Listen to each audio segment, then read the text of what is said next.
What up? What up?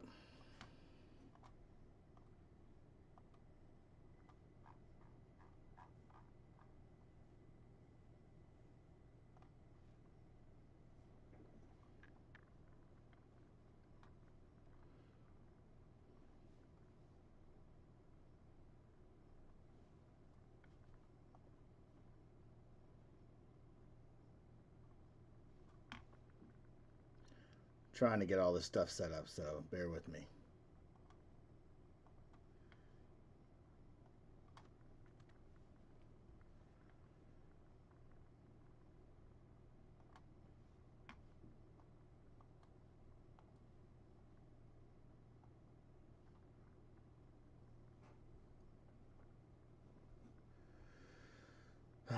Doing better. Doing better. It's been very busy, but I'm getting there. What's good, True? How are you?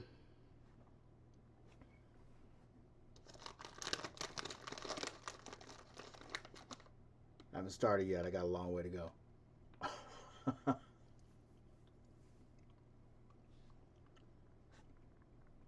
going to be up for a minute.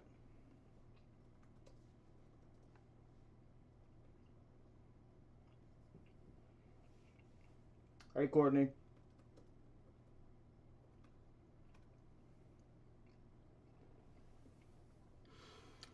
Yeah, I gotta stay up all night because I gotta go in and they gotta get me to go to sleep first thing in the morning.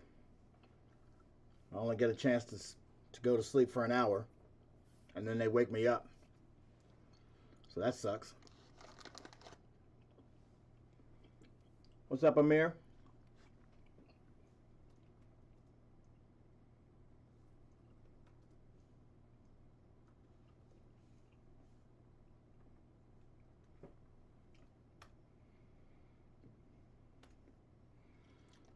Thank you for joining. I'm gonna get started here in a minute.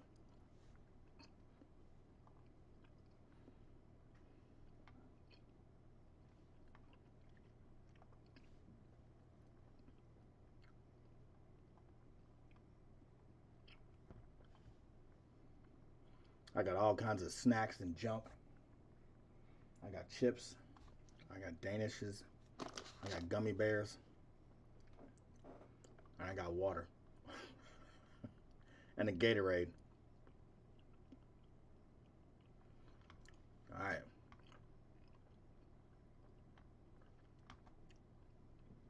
Aaron, I'll take your word on that. This will be good. Let's see.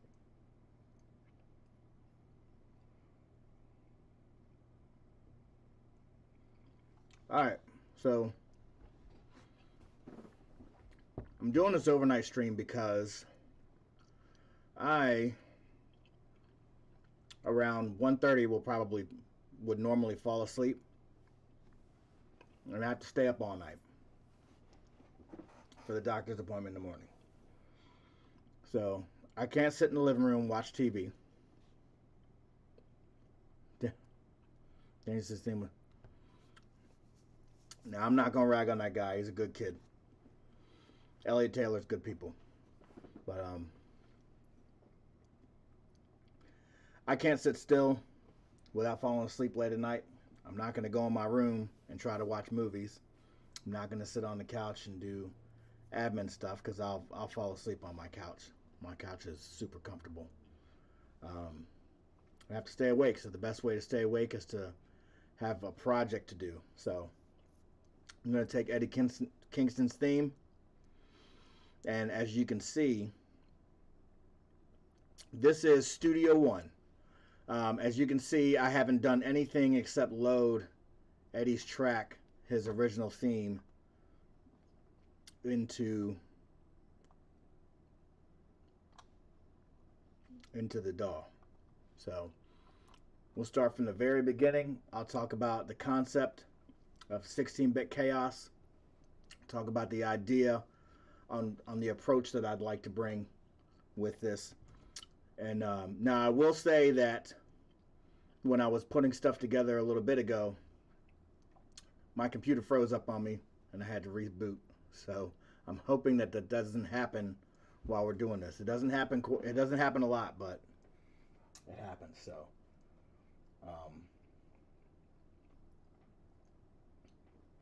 let's see. In Studio One, was gonna see if I can find a way to get my laptop over here so I don't have to keep turning to the side, but I got food and shit up here, so I'm starting this new diet too, and I gotta eat a bunch of junk to reset my system first. Long story, but yeah, whatever.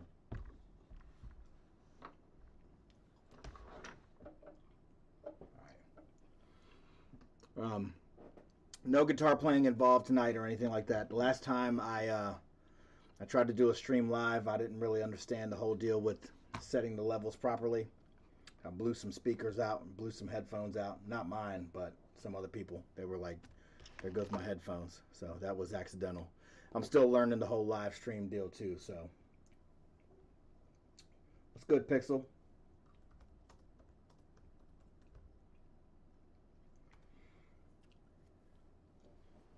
You got to be in for Coffee and Kills Sunday morning. All right. All right. So the first thing I'm going to do is I'm going to play Cold World. I don't think I'll get a copyright claim, but I might get a copyright claim because, you know, of course, AEW is the publisher. That's how we have it set up. But I should be whitelisted. I'm not 1,000% sure, but I guess we're going to find out at some point. My mouse is acting crazy too. So we'll go ahead and play it through, and then we'll talk about you work there. Oh, you, Courtney, you'd be surprised. I actually got copyright claimed on my own album when it dropped. But it happens. Algorithms and all that stuff. Sometimes some things fall through the cracks, but it's okay. I don't hold any hard feelings on anybody about stuff like that because the digital side of music is a lot of red tape. It's a pain in the ass. Coffin Dragger, what's up?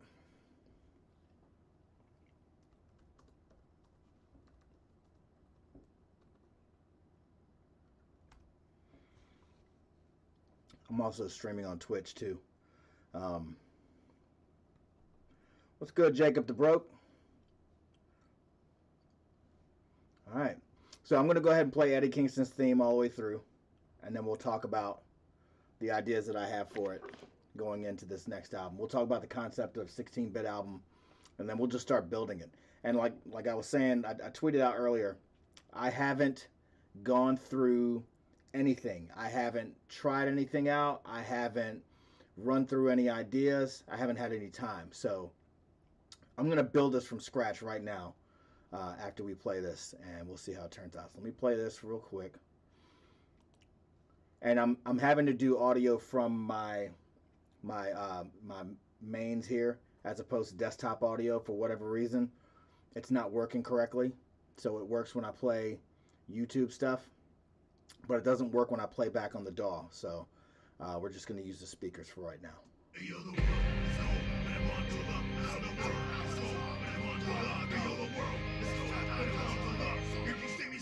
You better not call up, cause you're the world is cold, but I'm on to love. I said the world is cold, but I'm on to love. I know the world is cold, but I'm on to love. If you see me staring at you, better not call up. I said the world is cold, but I'm on to love. I said the world is cold, but I'm on to love. I know the world is cold, but I'm on to love. If you see me staring at you, better not call up. Come on, killer, ain't no freaking guessing I'm a killer. What I got to, it's fine, if it's good, This ain't no surprise, I don't need you, I'm killer, I'ma walk this fight on an own road. The world is cold, but it won't pull up. Some of my pops always told me, we all go run. If you try to run a boat, I won't be touched. Stepping on this bag and now you don't split up. The world is cold, but it won't pull up. The world is cold, but it won't pull up. The world is cold, but it won't pull up. If you see me staring at at you, better knuckle up. I said the world is cold when I'm on through love. I said the world is cold when I'm on through love. You know the world is cold when I'm on through love. If you see me staring at you, better knuckle up. Come on. I came, I saw, I broke. Your face, your back, your home. For the throne, better know it's gonna be killed. I came, I saw, I broke. Your face, your back, your home. For the throne, better know it's gonna be killed. Who you think you talking to? But often use the left and right. The plugger and the fight, scope of walk about, it's gonna be killed. Go out swinging, never give a chance to be scared of all my life. But keep your mouth shut, my name ring bells. From the north to the south, I was given no choice, ain't you know. But your eyes, not a rose, more like a thorn from the concrete. Only God got me in this cold world. I break legs, ribs, for $1 bill. In the jungle, given no option, with an iron will. I still have nightmares, but now I won't. But I'm still here, more than I can say for most. In the post, I connect. What on my mic, I don't sleep. Never the day, I don't rest during the night. Ain't nothing funny when you got no money and you hurry. Never taking nothing from me. It's about to get ugly. You know the world is cold when I'm on true love. I said the world is cold when I'm on true love. I know the world is cold when I'm on true love. If you see me staring at you, better knuckle up. I said the world is cold when I'm on true love. I said the world is cold when I'm on true love. You know the world is cold when I'm on true love. If you see me staring at you, better knuckle up. Come on.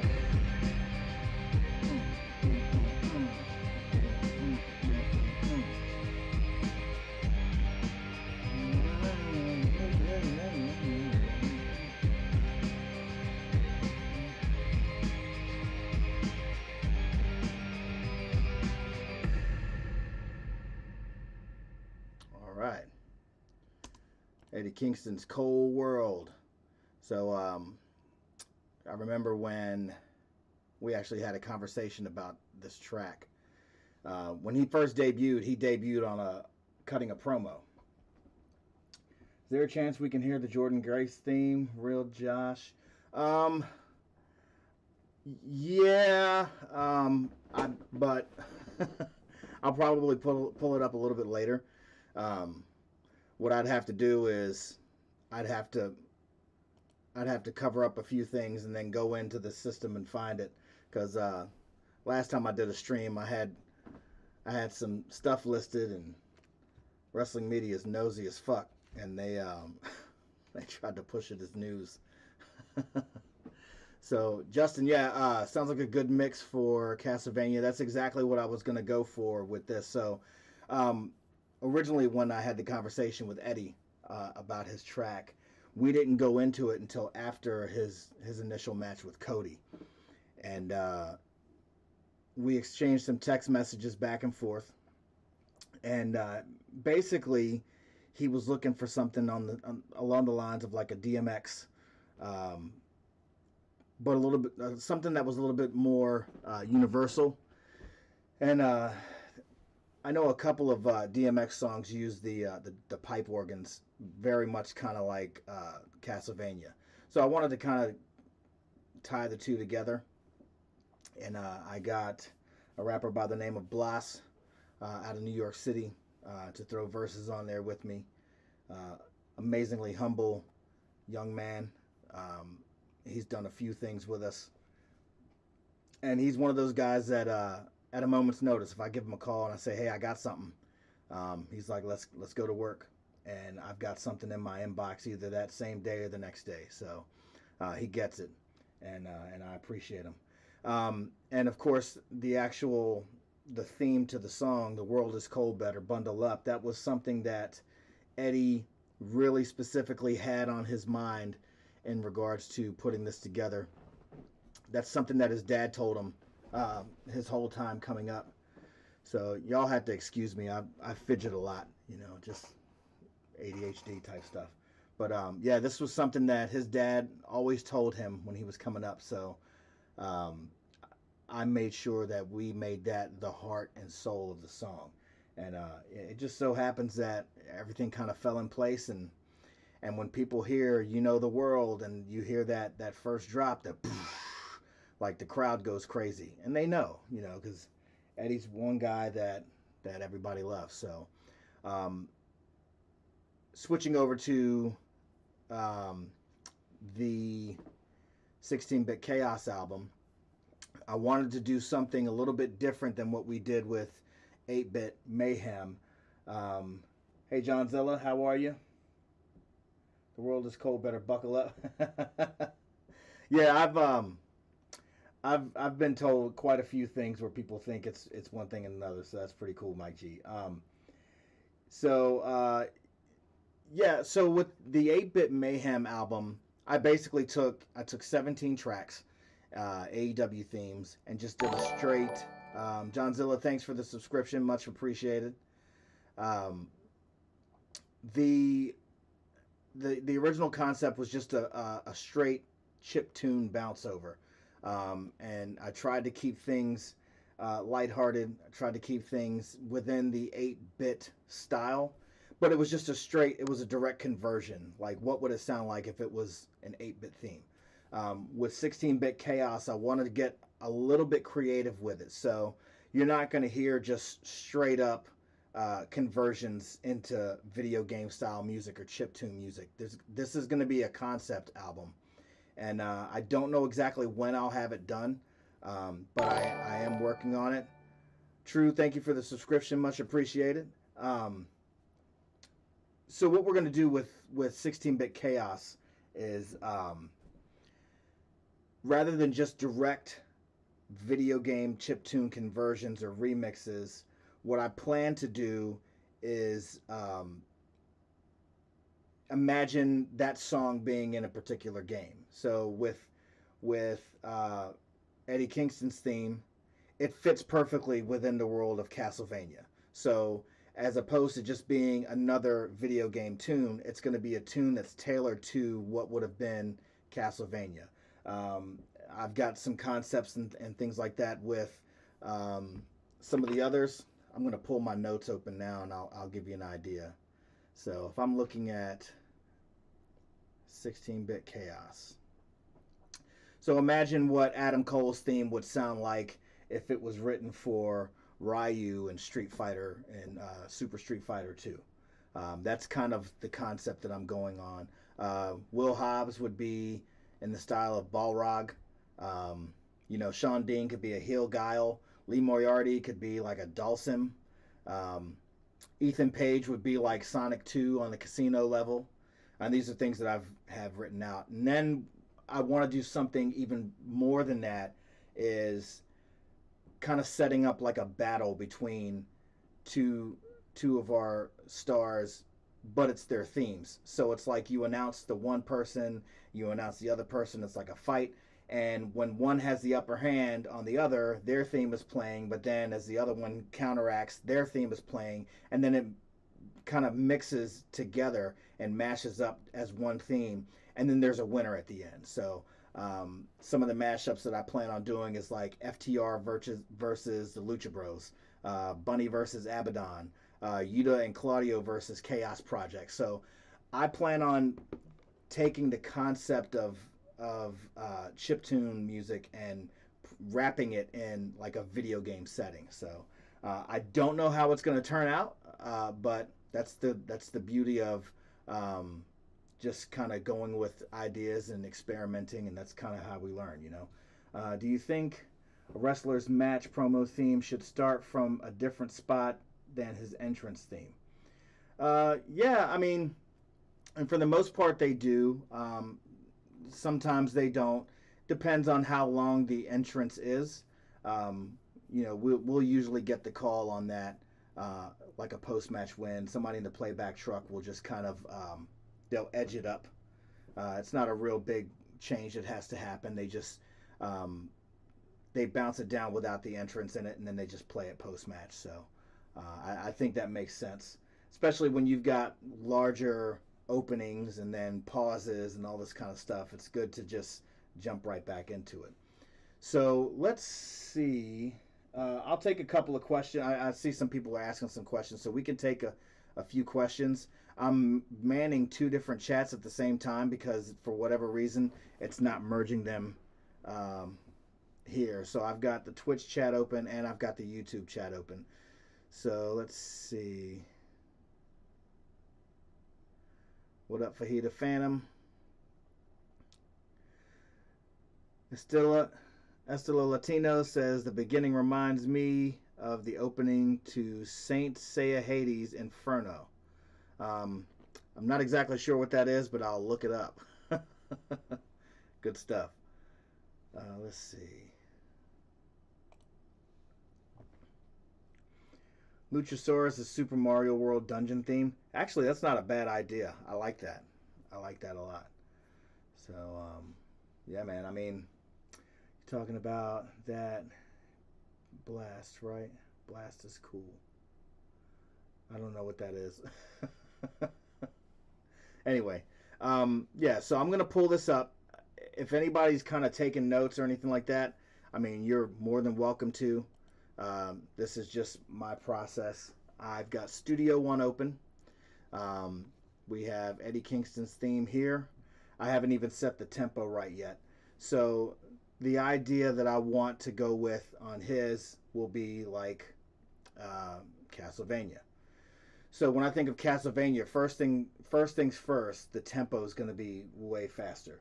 So, and I don't want to play the song here just because I don't want to get a copyright claim. If I didn't get one from the AEW music, I don't want to get one from Konami.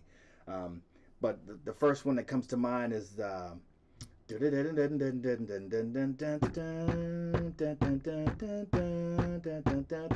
so I think of that tempo, and let's see. So we can set. I'm going to mute this. That's 130. So 130 BPMs. That's what I'm looking for. I'm going to change the key to this theme. So if we're looking at, so it's I don't remember what the key is in, and my perfect pitch has gone away, but it's going to be more along the lines of the Castlevania tune, and as we work through it, you'll see the notation change. I'm going to go into Contact, and I have the first thing that I'm going to use is, let's see, Obama's not following. Oh, Obama's following me. All right. Appreciate it. First thing that I am going to use in Contact is a plugin called Super Audio Cart. If I can find it. Let's see. Super Audio Cart. Let's see. So if you look at, let's see if it'll open up here for me.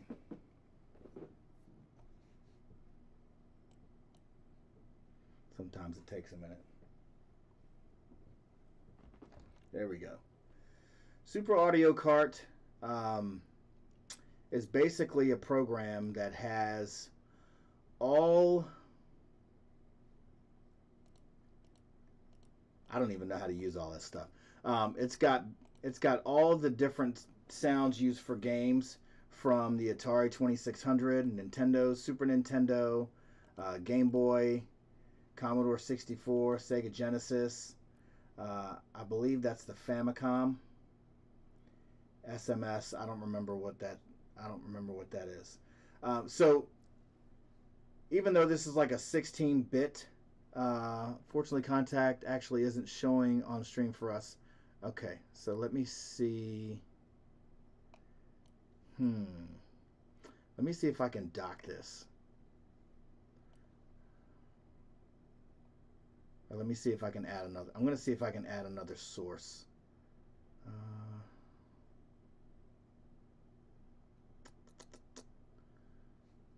Give me 2 seconds here.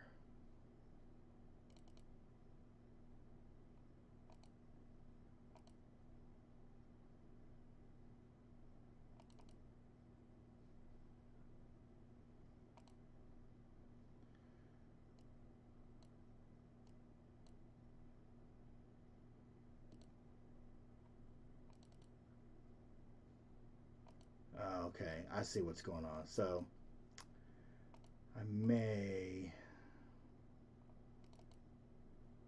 I see it coming up here, but it's not showing up in the screen because it's an open window. So let me see if I can dock it.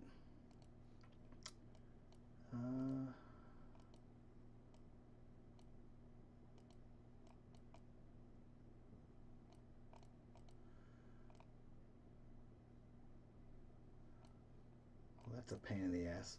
Let me...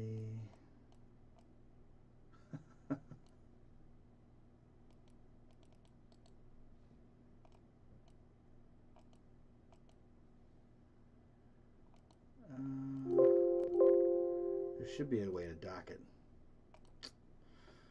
So just bear with me. I'll figure it out here in a second.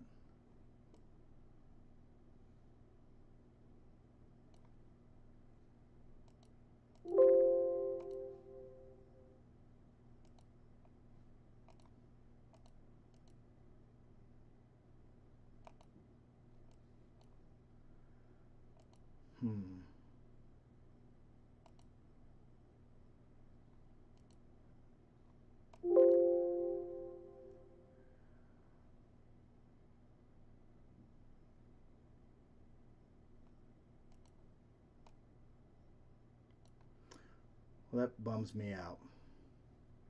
So this is what I'm going to do. I'm going to look up on YouTube how to dock it.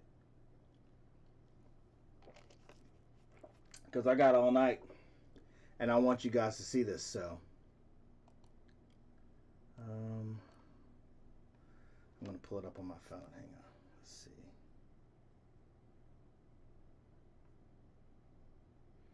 Let's see. Contact dock mode.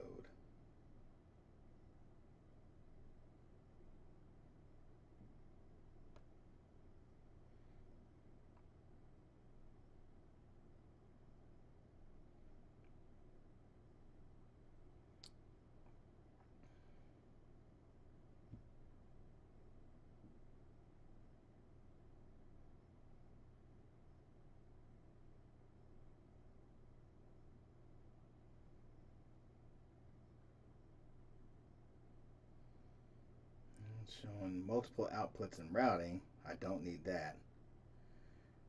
Studio One, investments, how to automate. I don't need that.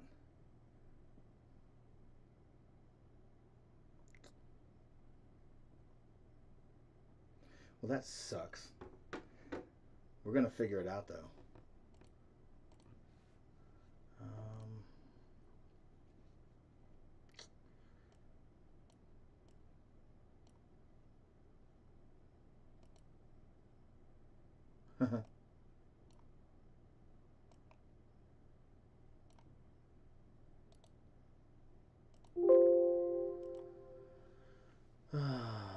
Of course, right when we want to get started.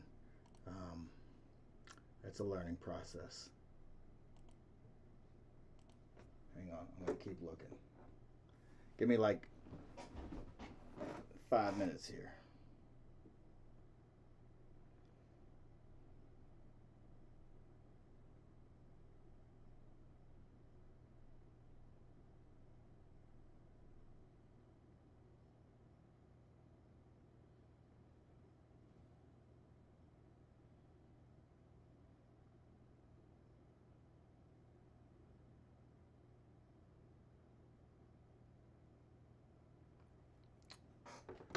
It doesn't show anything for it. That's really weird.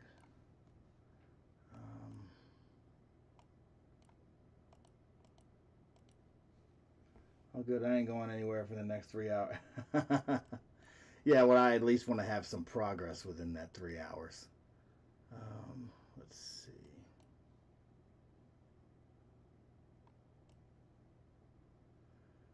I was almost positive there was a dock mode.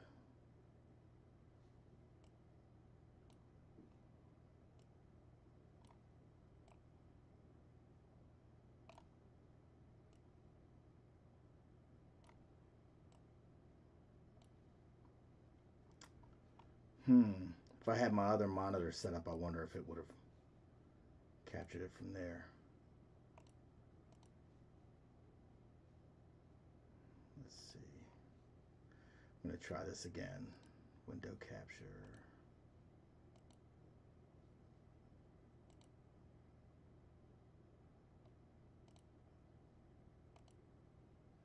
Haha.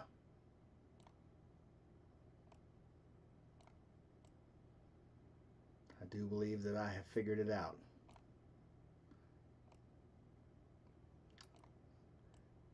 I'm going to try to minimize this so it doesn't take up too much space.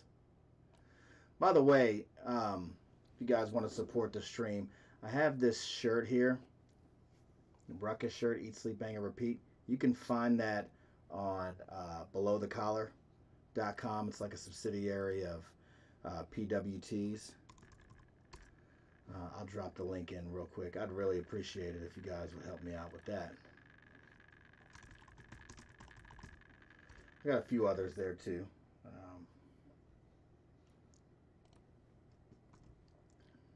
Let's see.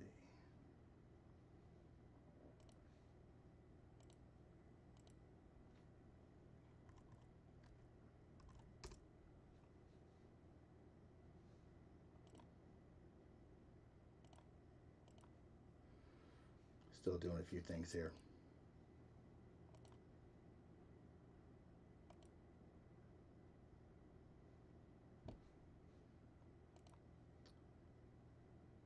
Almost.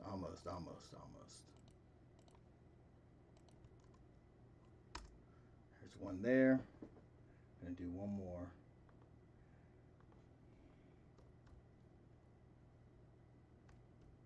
I'll get better at this at some point.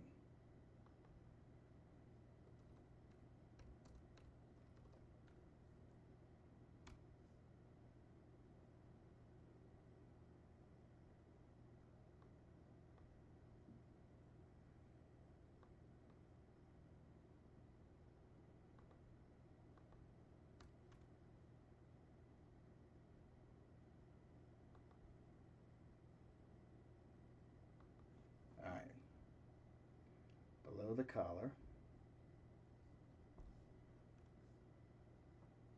There you go. Let's try that one more time here.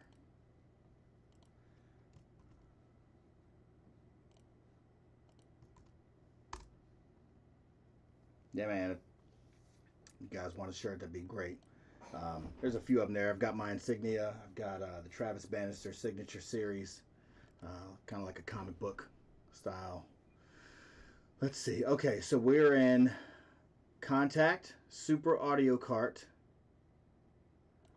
I'm going to see if me moving this around does anything.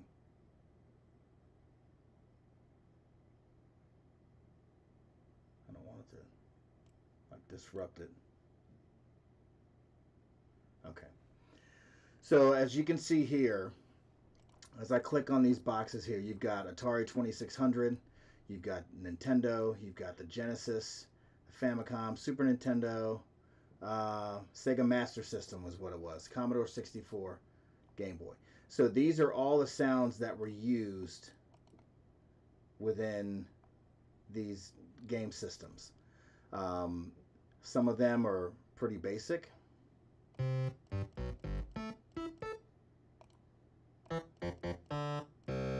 So if you remember Pitfall right here. Try that again. Yeah.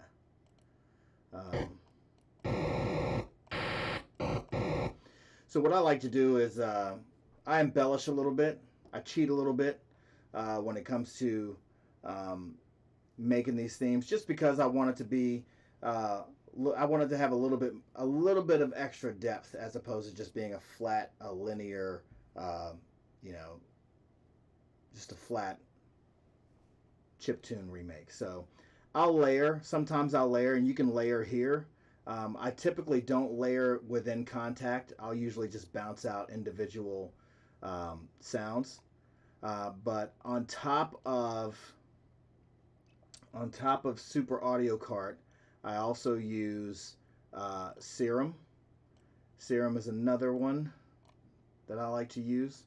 And let's see, I'm getting ready to pull this over and looking to see if it switches over on the stream. Yes, okay, so we got it. I got it to where I can open up. So Serum is a wavetable where a lot of their stuff has the feel, the initial feel of chiptune, but it's got a little bit more depth and a little bit more color to it, just to add a little bit more of the entertainment factor to it. So, and sometimes I'll use Pigments. Pigments is another one. let's see. This is a little bit more of, it's a very intricate wavetable here. If all goes well with your test tomorrow, brother, this stream should fly by. If my little one didn't have her first day of school tomorrow, I'd love to stay long. No, it's all good, Daedalus. I appreciate it. Good luck with school tomorrow. I have, all of mine are grown up and out of the house, so I don't have to worry about that stuff anymore, thank God. So, I'm not even gonna lie. So, and then a lot of times with the beats themselves, I'll use battery. So battery is basically my drum machine. I used to have, actually I still have it back here, and you'll have to excuse the mess because I'm a slightly messy person. I'm not Dave Meltzer messy, but I'm slightly disorganized back there. I walk in and I throw stuff on the desk back there, and I keep it moving. But this is, I used to have, anyway, what I was talking about, I used to have a Native Instruments machine that I used, which I still have.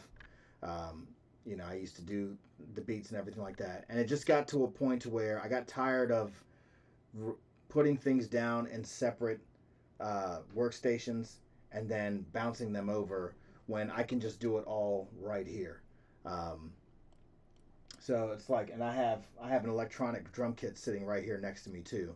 But in the essence of time, I like to be able to just kind of go in and paint on a grid as opposed to figuring out a part and then going and rehearsing it and then going and recording it and then trying to bounce it. It gets to be too much, especially when you're under time constraints and things like that. So this would be my beat machine.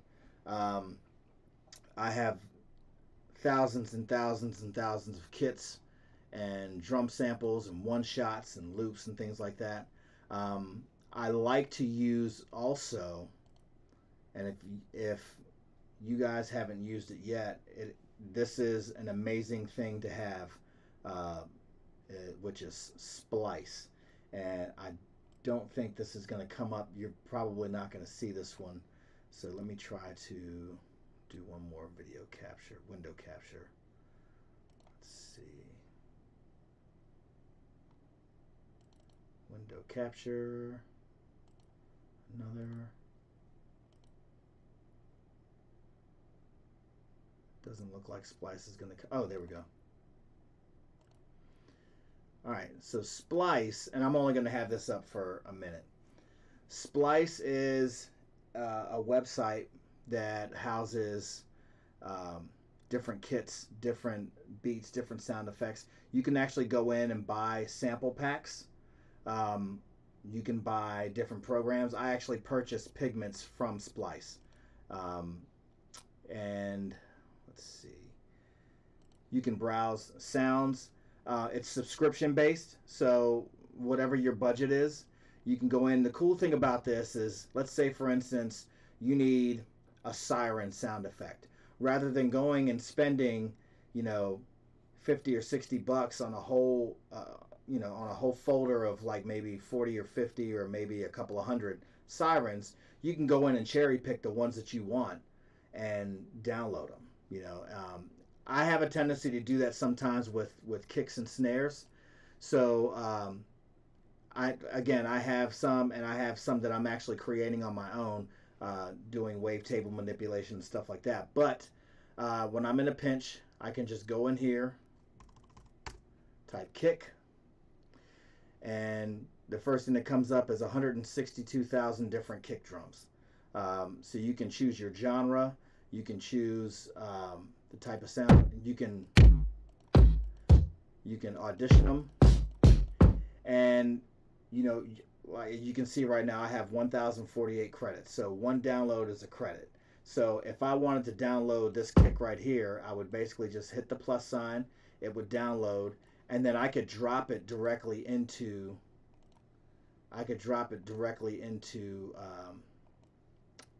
my DAW, just right off the bat, just like this. If it's gonna do it, let's see. Did it do it? This is like, that's supposed to go there. Hey. Hi. What's up? Just came to see if you need anything before I go. You're on the stream. Okay. No, I'm good. All right. Love you. You got drinks and stuff? Yeah, I got water and Gatorade. Okay. So yeah, that is Splice. So we'll come back to that a little bit later. So just to kind of give you the background of what I'm looking at in terms of what I want to use. So we're going to go back and I'll start with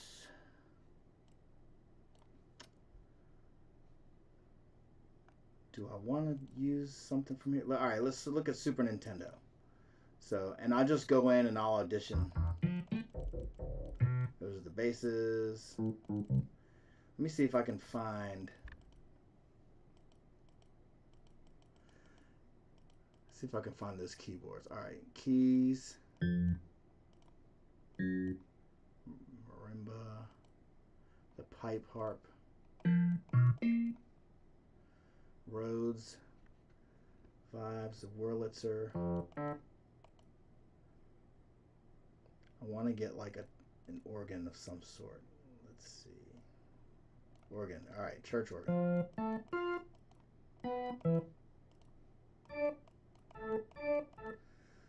We're getting there. All right, so let's try this one. All right, so we're going to be in. So I'll open this up. And I'm going to close out contact for the moment. Shirt. Thanks for heat up. Much appreciated. Let's see.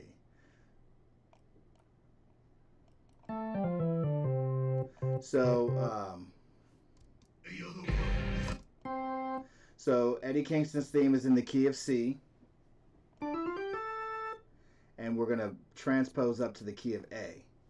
All right? Because that's kind of where the main theme for Castlevania across the different spectrums and the different games has kind of resided in.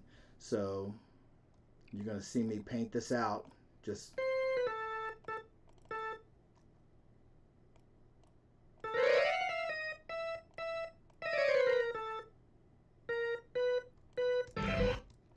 actually, let me mute this up.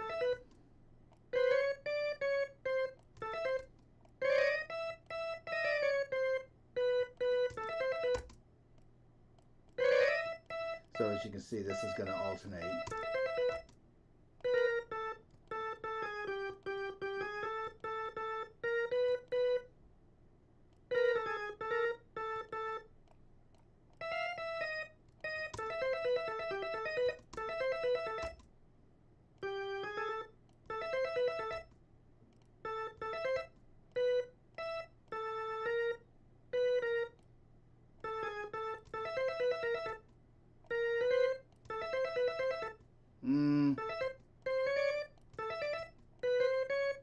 There we go.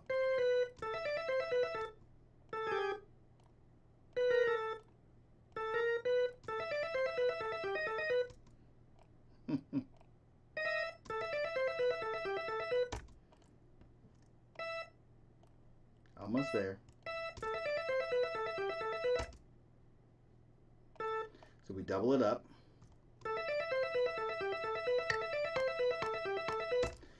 And then it's going to drop down.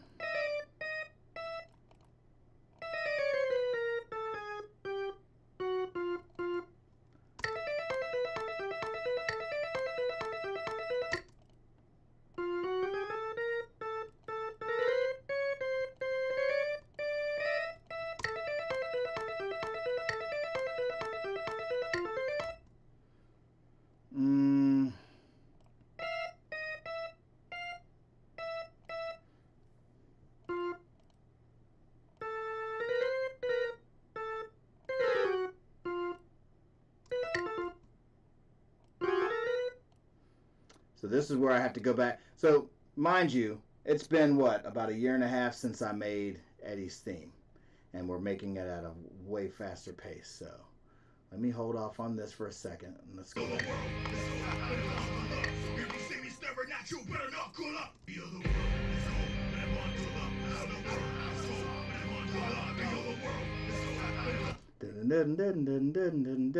So it's going to be kind of, and it's just a matter of painting it in the scale. So let's go back here. I'm going to slow this down for a minute. Slow it down to 110.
That's it right there.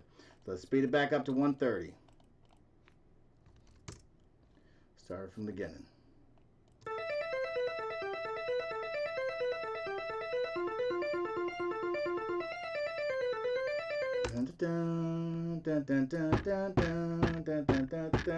So you can see where I'm going with it, right?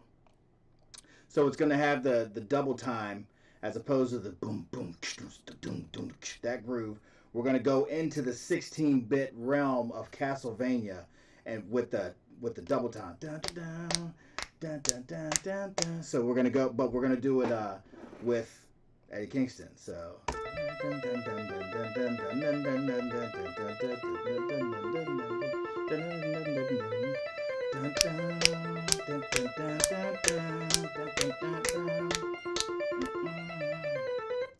So we'll let that play a few times.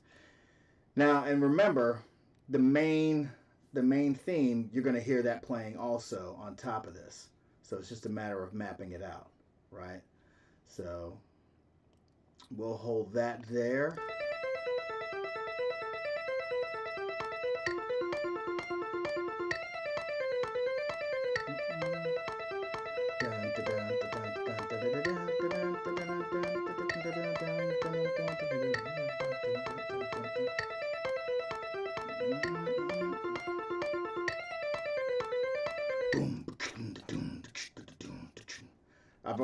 It's coming to me like as we're doing this.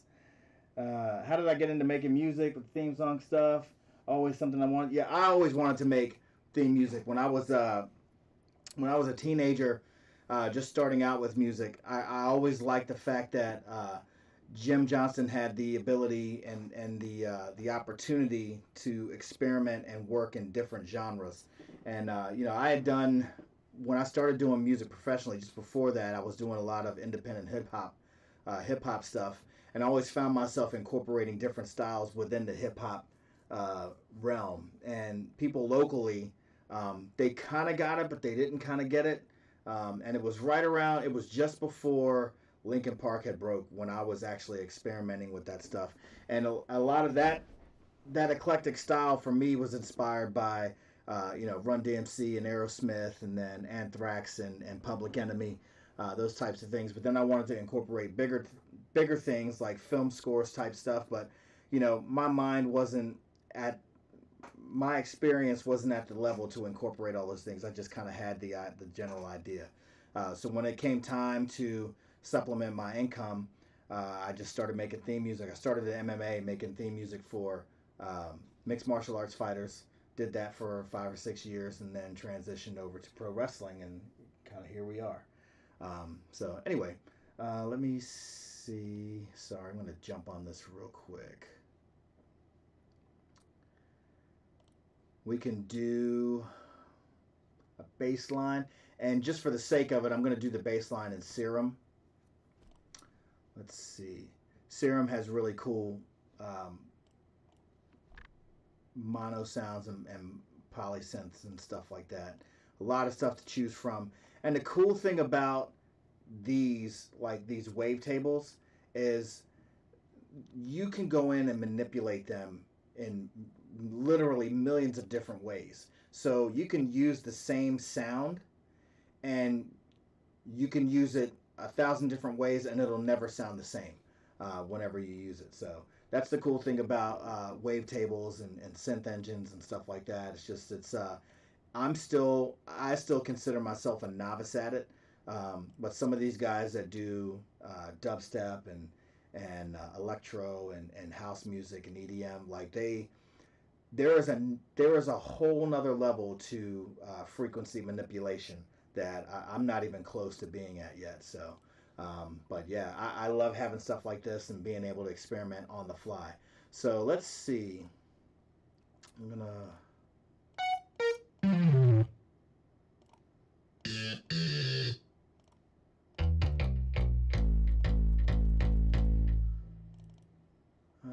I need one to hold a little longer.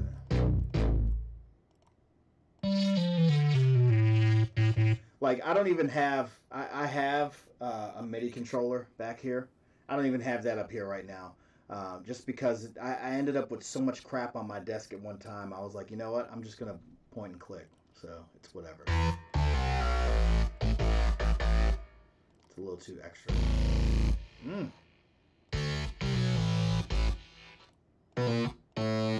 Doesn't need to be that hard.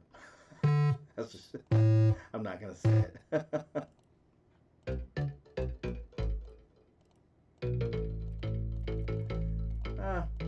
We can use that for now, maybe.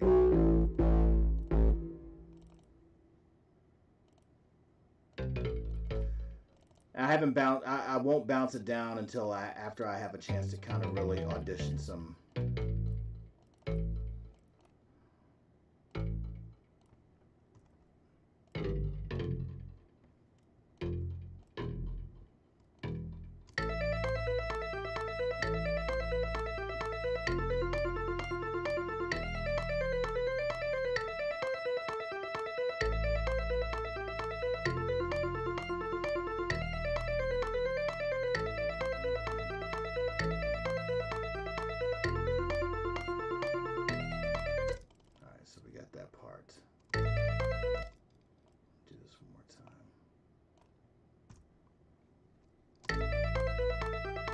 So we got that in there.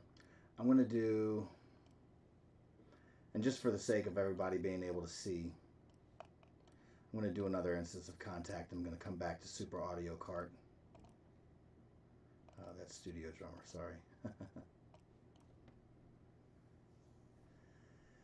Alright, let's see. We're going to do Super Nintendo. And we need something for a main melody line. No effects, no guitars. Let's see. Keys, mallets, organs, percussion, piano, strings, synth. So we'll start with the synth. So we're going to jump up here because we want to go halfway through.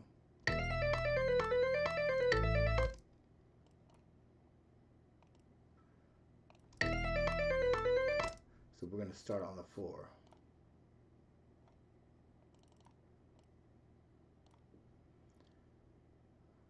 Start on the 4, just before measure 10. Go in here.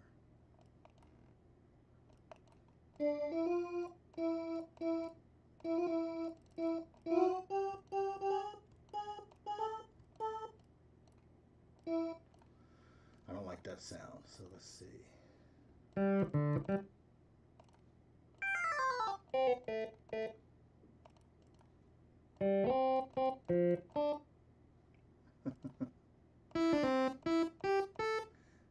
little too edgy. Nope. I know what I want, but I have to find it, and when I hear it, then I'll know. Let's see.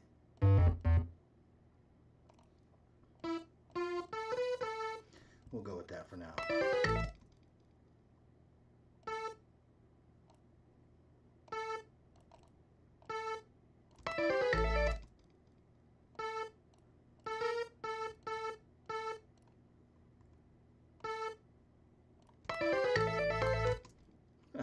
We're getting there already.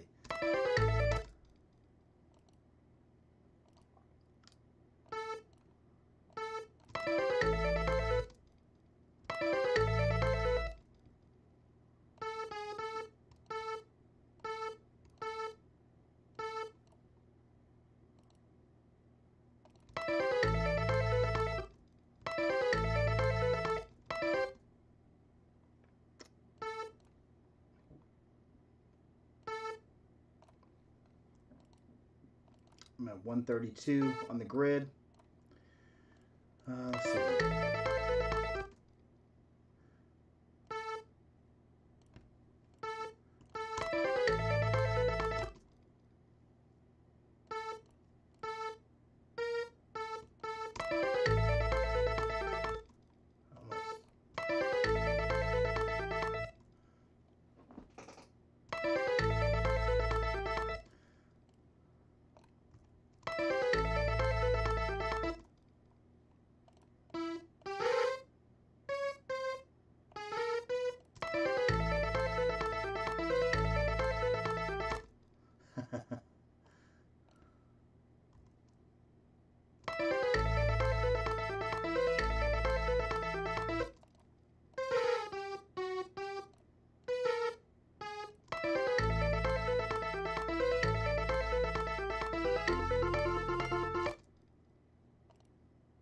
If you see me staring at you, better not go out.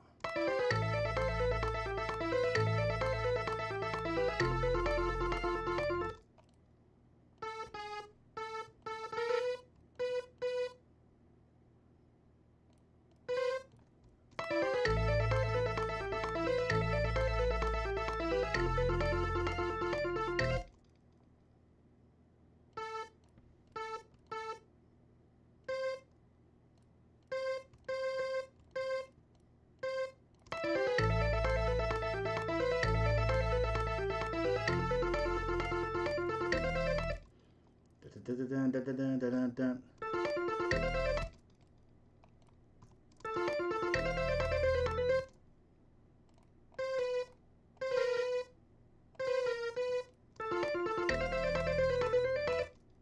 Bring it back.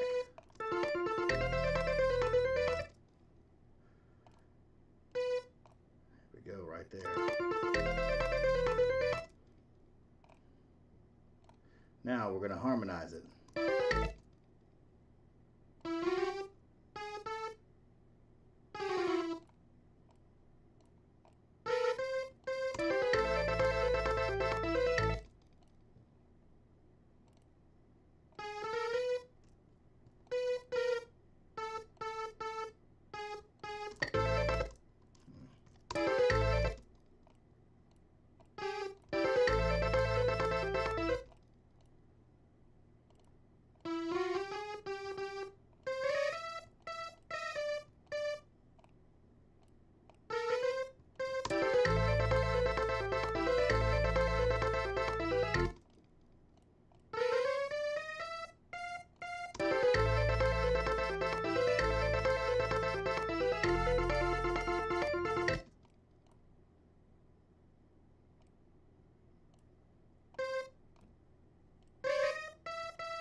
Nice. I think I like where we're going with it.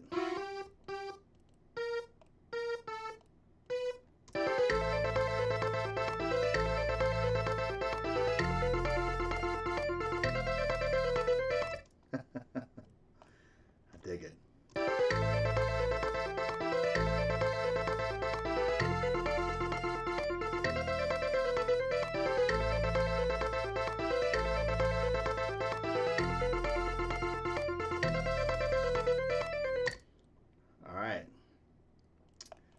we're going to throw the beat in there. Let me get a little bit.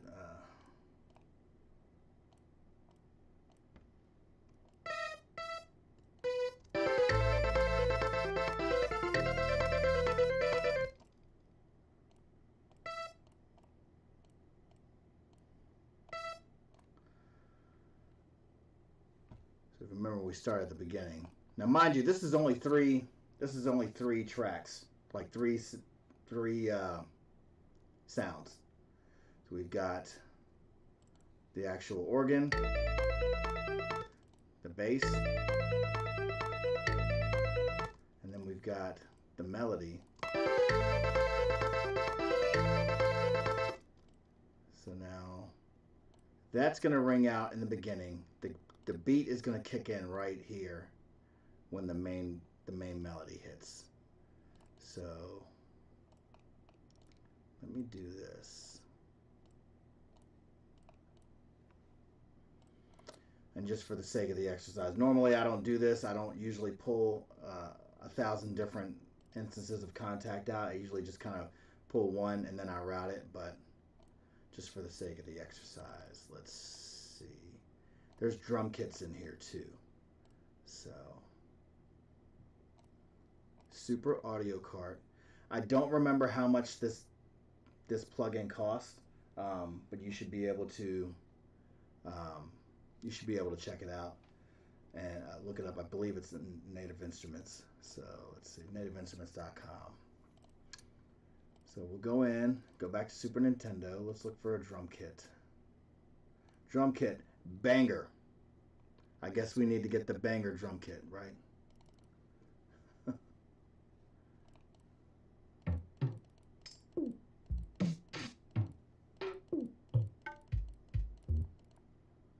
I don't like it.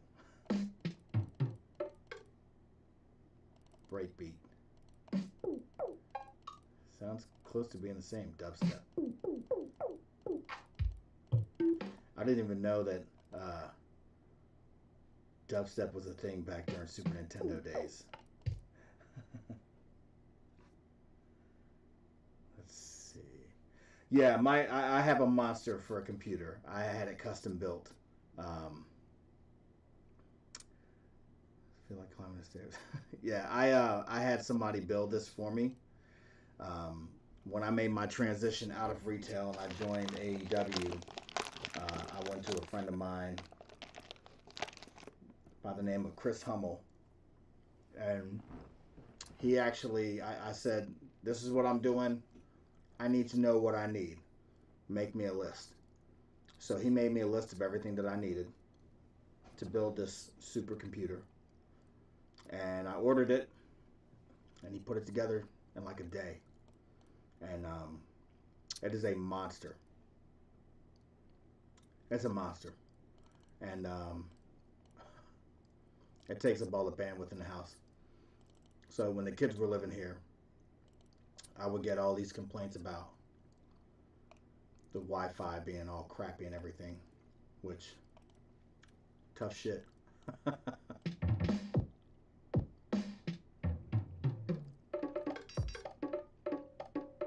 Sounds like Donkey Kong Country right there. Alright, so we're gonna go with this. Y'all don't mind me, I got ADHD. Go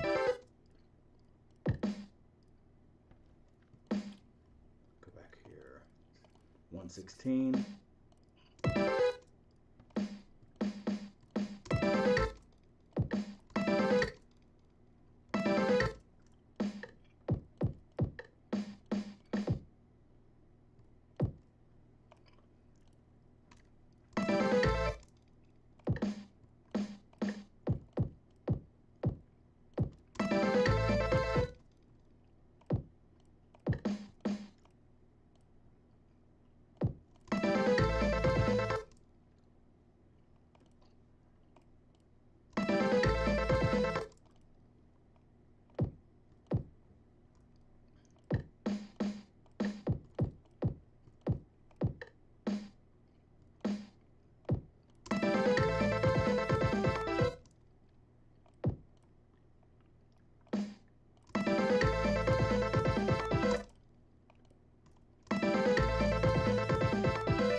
so let's add.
Take all that out.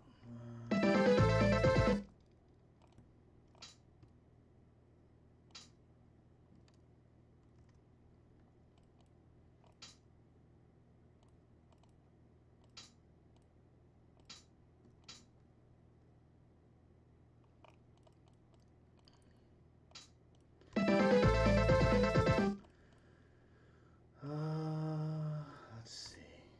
Sorry, I'm not talking. I kind of got into a little bit of a headspace there. So I'm just trying to figure out what type of variety I want to have on the hi-hats. There's 16th notes, which is fine, but I want to add some accents in there. But I might have to do it on a different thing.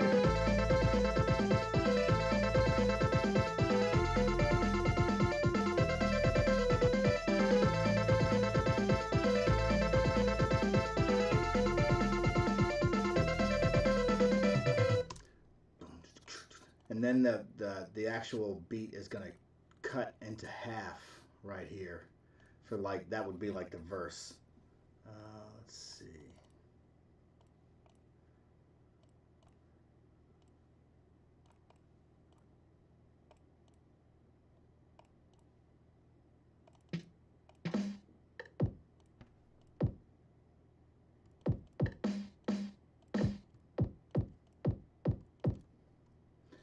I'm going to just boost all this up right now.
Ain't no second guessing I'm a killer.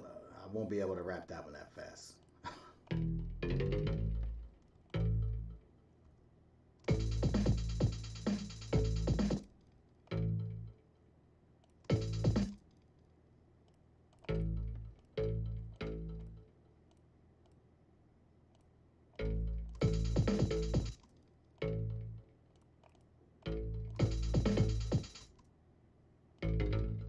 I'm gonna jazz it up a little bit. Try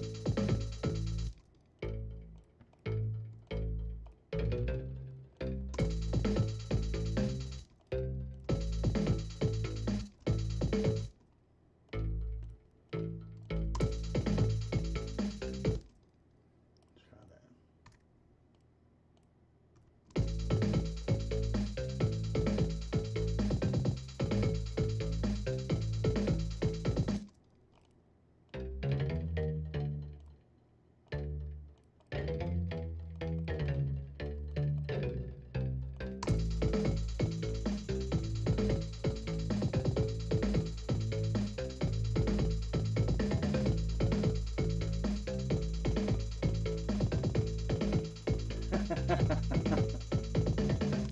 So yeah, that's the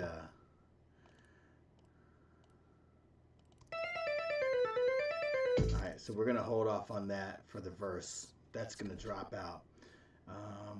The main melody is gonna drop out. I'm not ready to use pigments yet. I usually don't jump into like pigments until after I have everything, like the groundwork laid out on everything, and I just use it for added color and depth, just like sound effects and stuff like that. So there's something to be said when we're doing theme music and you have transitions and you have the ends of measures where a kick drum and a snare on the end of a measure, kind of the fill, and you just kind of go into it. There's a little bit of additional theatrics that you can add when you're doing theme music, just to kind of give it more color, more depth. Just make it a little bit more interesting. You can have like risers that lead up to the transition. You can have impact sounds. You can have sound effects, things that kind of don't distract, but they just kind of add a little bit of ear candy. And it really gets drawn out in the arena when you hear like the subs hit, when you hear the impacts and they kind of hit you, in your chest. It just adds to the experience, especially in a live setting. So that's kind of like what I like to do with pigments and some of my other.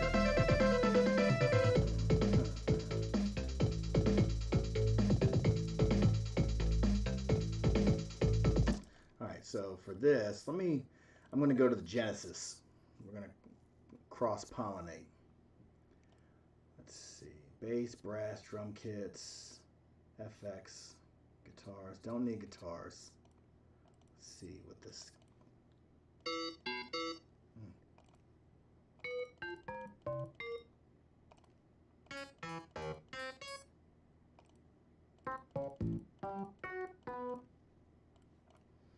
Let's try that.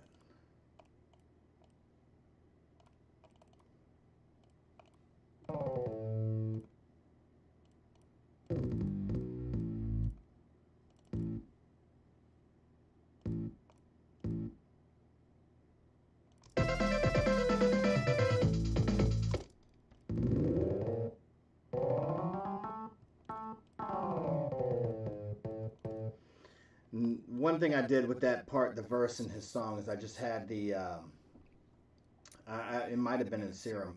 I just had this synth sound that I really liked, and I just messed around with the octaves. I didn't want to do too much in the verse, music-wise, because when somebody's rapping, you got to understand when it's not just a vocal delivery. Rap verses, the cadences, it's percussion.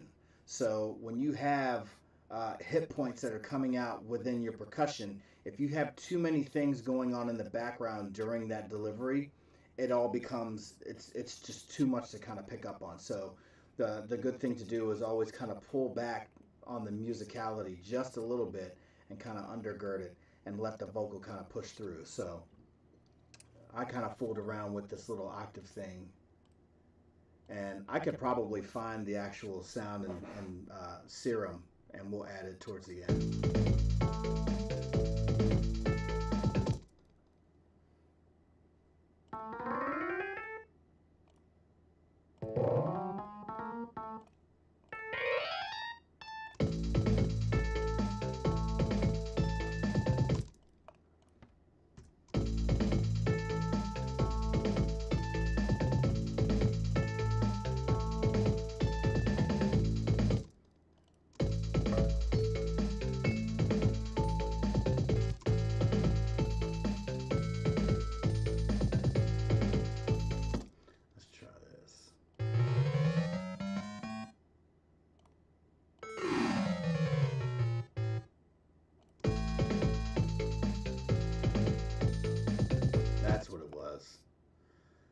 So I was level 1, up to 3, down to 0, up to just before 5.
that up again, and I'll just add some more stuff. Some more stuff to it. Let's see.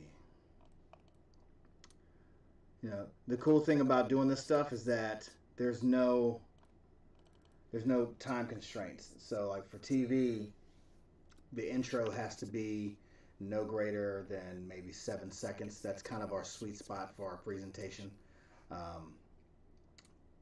You don't see a lot of long and drawn out intros, and when we have them, they're very sparing. Like there's only a couple of people that get the longer intros, but for the most part, we want to hit the action as quickly as possible. So with things like this, where it's just a side project, we can have fun with it. It doesn't have to jump right into it right off the bat. We can build it up. We can have transitions. We can add layers and stuff like that, and just kind of have fun with it.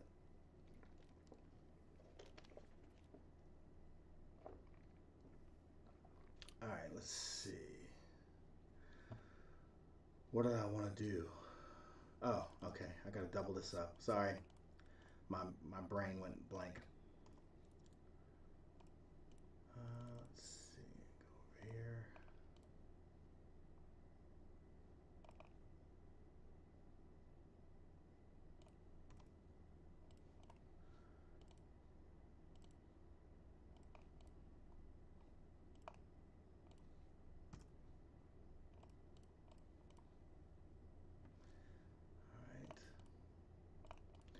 Let's see, I'll pull up serum. I'll pull up another serum for this one.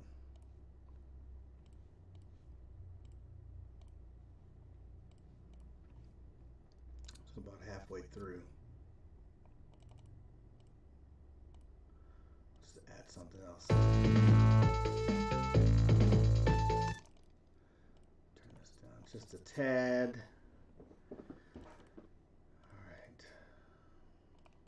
What do I want? Want?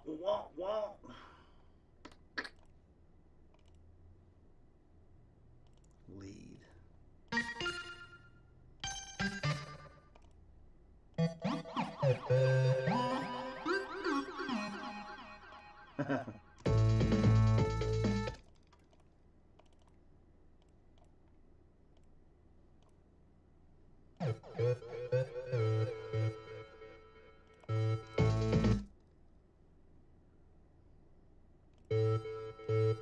Going to 32. 132.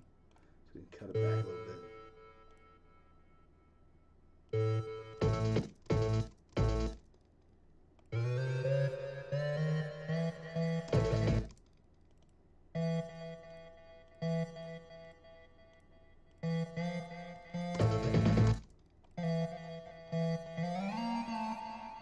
And I'm just making this stuff up on the fly. Like I kind of hear it, and we try it out, see how it sounds.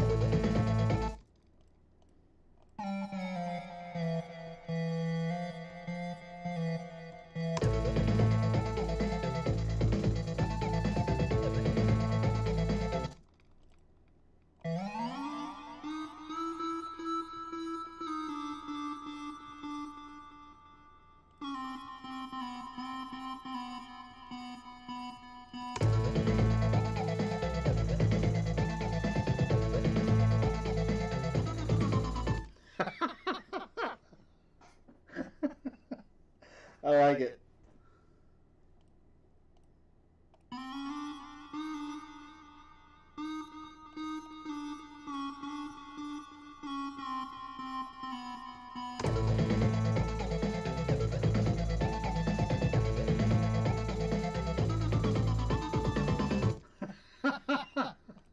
Sorry, guys. I got a kick out of that.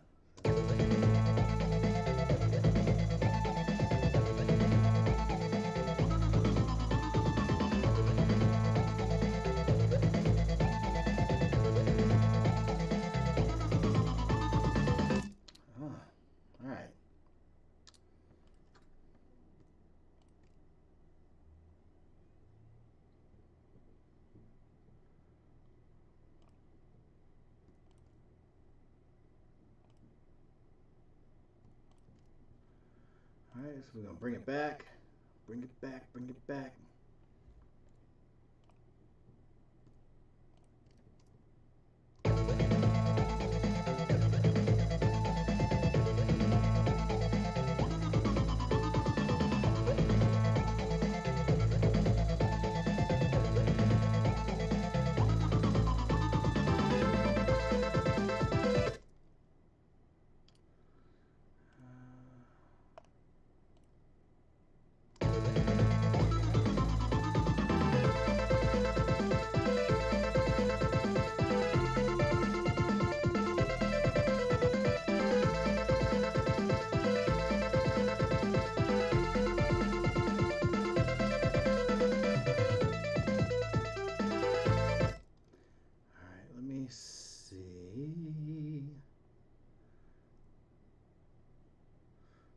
double this up again because I'm going to add something else there.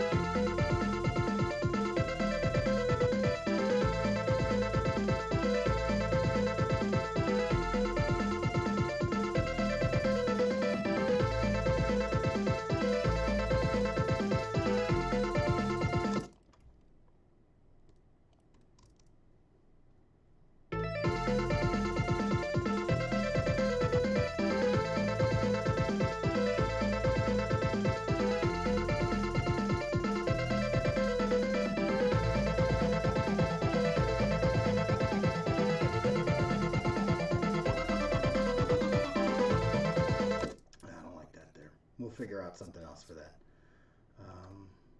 I mean, that's the basis. That's our foundation, right? So now we can kind of fool around, manipulate with some other things. I'm probably going to go ahead and bounce this down now, and then I'll just use these instances again if I need something else. So let's go back to this. This is.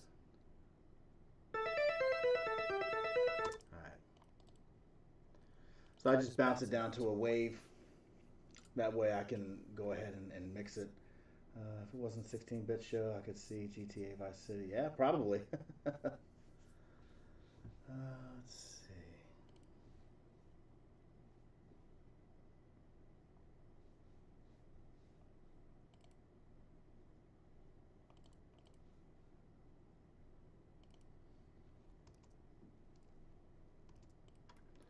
I'll back that up a little bit.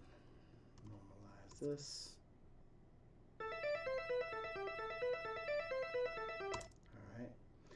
And I'm probably going to use another, I'm going to do it now. I'm going to use another organ for this just to kind of layer it.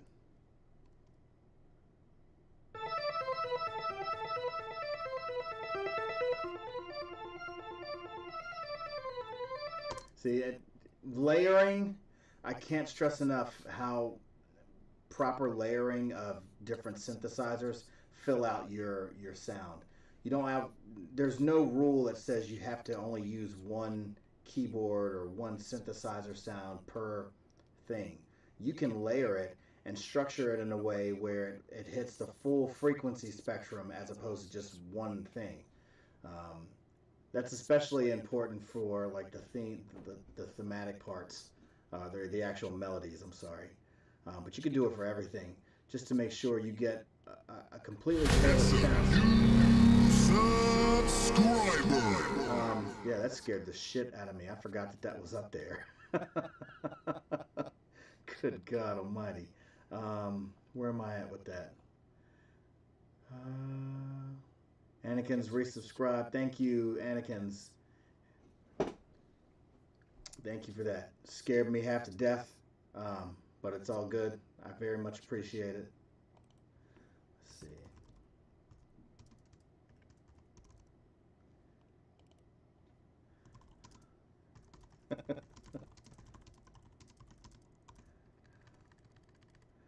Yeah, that scared the shit out of me. I'm not even gonna lie. I'm here. I'm kind of like in this. I'm not a sleepy mode, but I'm just kind of like in this zone now where I know what the volume is, and I'm kind of like, and it just jumped in there.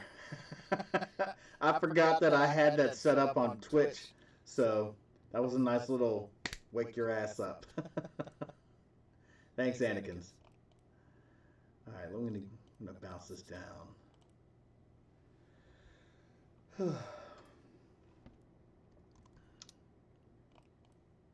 But you can see here, if I solo these two,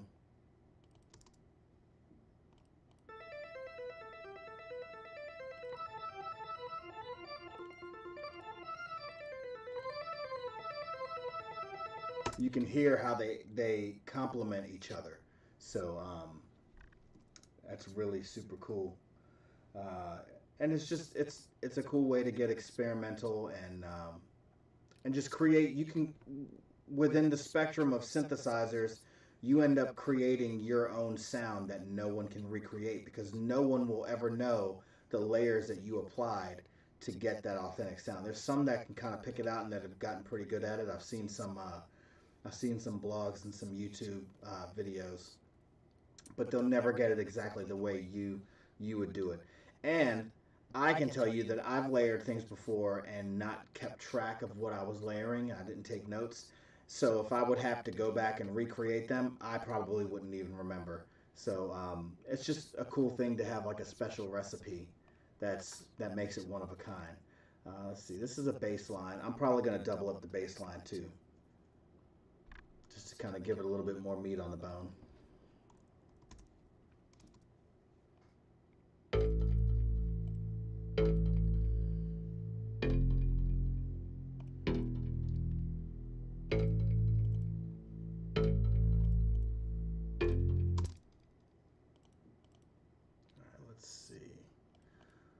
What can I do with that?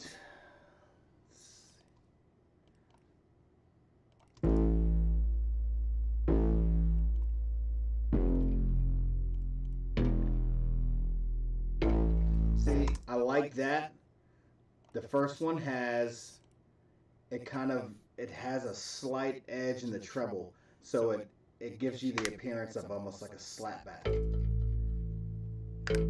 And it just kind of clicks right on the beat. This one has a little bit more of the lower frequency. Actually, I'm sorry, this has a little bit more mid-range to it. And I can build up the lower end frequency. Whenever you're doing bass stuff and you're doing bass heavy stuff, you really have to figure out where your bass frequencies are going to sit with each sound, because there can only be one thing that can be the lowest. And if you have everything kind of jumbled up down at the very low end of the frequency spectrum, it's going to just have this overbearing rumble that will eat up everything else in the song itself. You have to save some room in there for the kick drum. So, of course, sidechaining can help with that. That's a completely different Oprah show and all that. But knowing where you can set your basses, having... And I'm going to pull up, just for the sake of it, I'm going to pull up an EQ real quick so you can see what I'm talking about here. I'll open that back up in a second.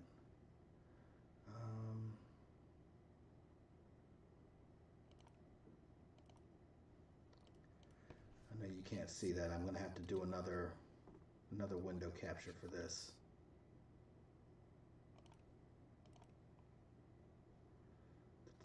Window capture.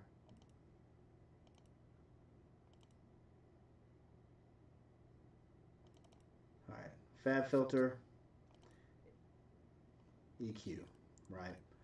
So when we're talking about bass and you play the bass, you can see right here is where your low end frequency will peak.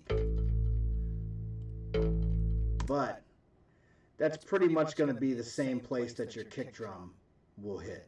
When it hits, it'll hit right around 55, right around 63. So you want to make sure that you're not boosting your bass here. You want your kick drum to have that punch through.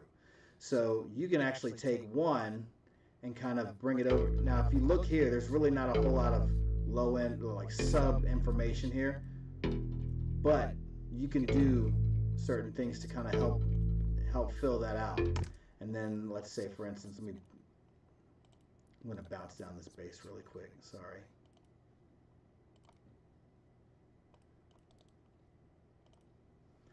So we bounced down the second bass and that clipped. So I'm going to bring this back a little bit. Control B. All right.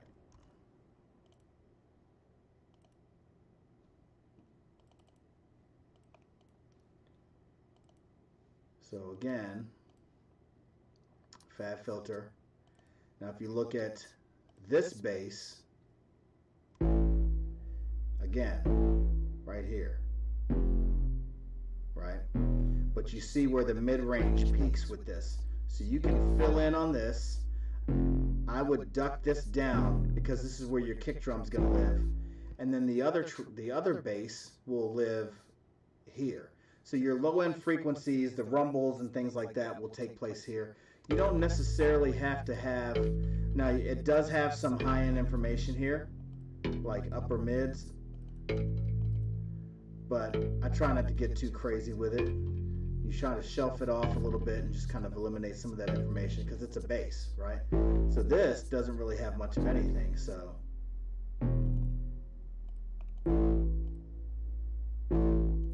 And what I'm doing when I do this is I'm eliminating any additional high-end noise coming from the bass, because your bass is your bass. You don't really need a whole lot of high-end on it. And that basically frees up this space for your synthesizers, your hi-hats, the top end of your snare, stuff that goes there so it doesn't get overrun by information and all of a sudden you've got this sound that's just like super tinny and super edgy on the ears. And as I get older, there are things that sound really edgy in my ears as opposed to somebody else that hasn't had headphones stuck on their ears for the last 10 years. So that's a quick lesson in bass frequency. Cut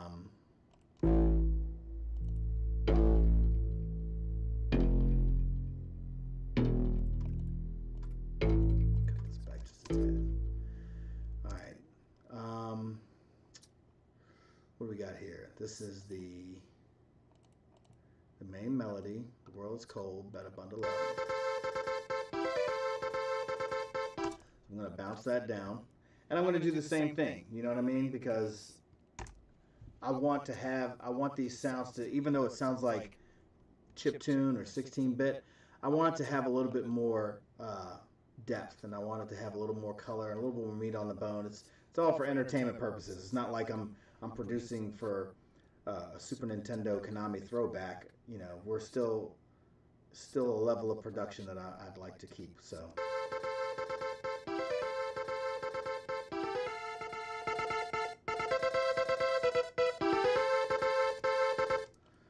let's see what we got here.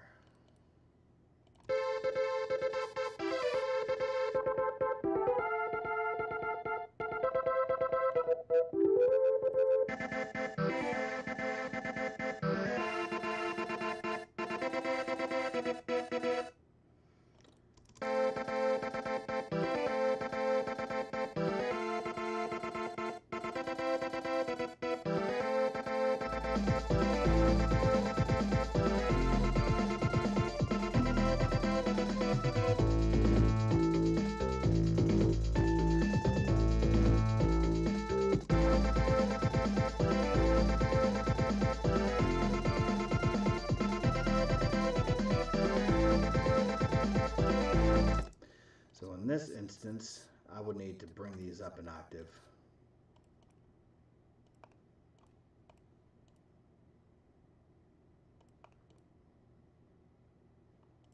Yeah, all y'all coming up.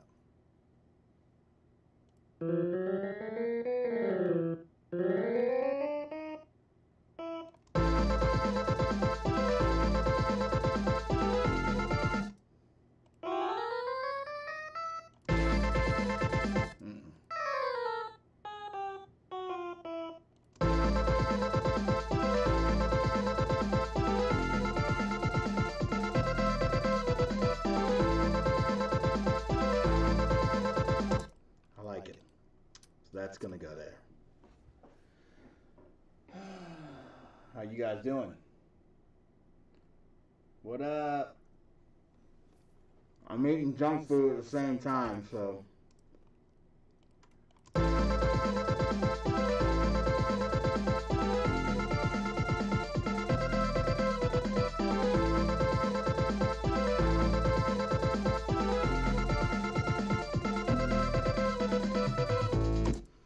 What I'm going to do, I'm going to pull these these instruments out. They're still there. I'm just taking them out of the equation so they're not in my way. Let's see. Now I'm going to bounce, and I'm going to do different kits too, just to kind of same concept with the synths and the basses and stuff like that. Let's see.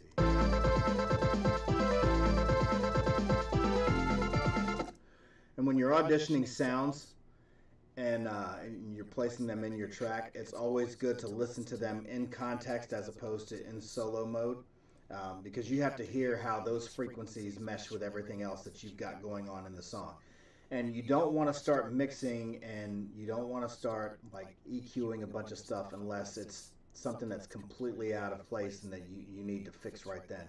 The best thing is to always get your sounds first, get your framework first, get everything that you want laid out, and then mix, and then start adding like EQs and compressors and all that stuff. And I mean, we're only getting to, it's only 1 o'clock, so I'm gonna be doing this all night long. Yeah, so let's see where I'm at with this. So I'm in the kit, I'm in the drum kit, the big beat kit. That's some Casio shit if I ever heard it. So I'm going to, first thing I'm going to do is I'm going to take all this out. What are you doing, Mikey? What are you doing? Taking all this out so I can bounce the kick by itself. So that goes out. So I control X'd it. So when it's time to go back to add it in, I just control V it back, and it's all there. So sometimes different kits have mute functions so you can solo, some don't. Super Audio Cart does not. So this is what I have to resort to get separate tracks. I mean, I could easily just route everything to separate tracks, but that would be too easy. And I have ADHD, so it works out better for me this way. All right, so where was I? So I bounce the kick down, add this back in. Now I can, So yeah, that didn't work out the way I wanted it to. So let's try this.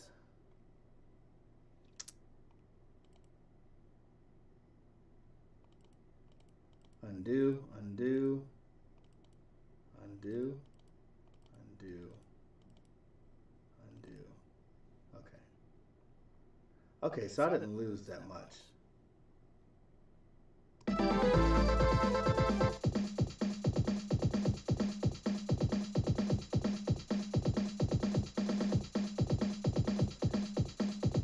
That's right, I forgot that this is a loop. So I really don't even need that. So I'm going to hold that out. Actually, no. I'll keep it there. I'll make all this work. I'm gonna bounce this as a full kit first. Which, if you call a kick, snare, and hi-hat a full kit, I mean, you know, I'll just kind of have this down in the background somewhere. Probably add some weird saturation on that or something.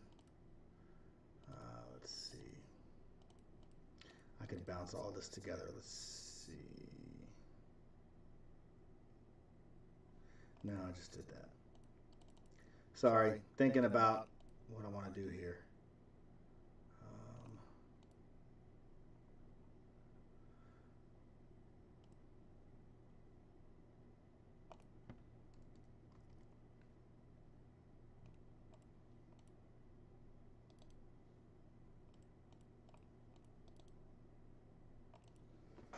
Let's try this again.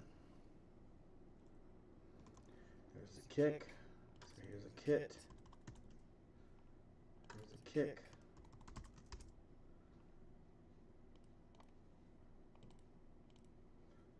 Let me get the snare back in here.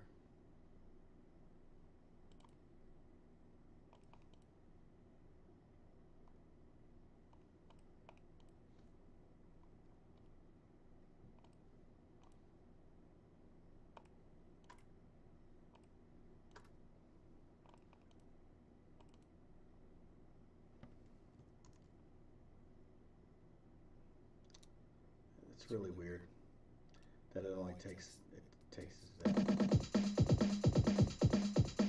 That's fine. I don't need anything else. So I'll just do this.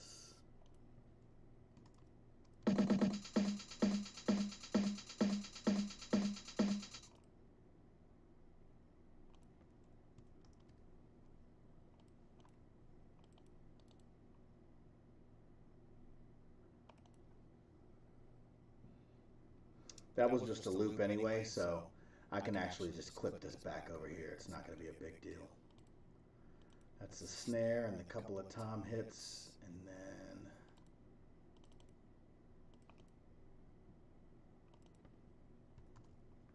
take this in, drop this out.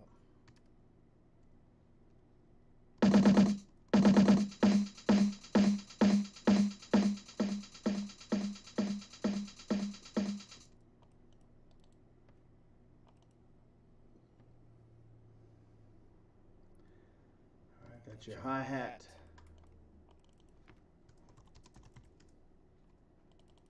Snare.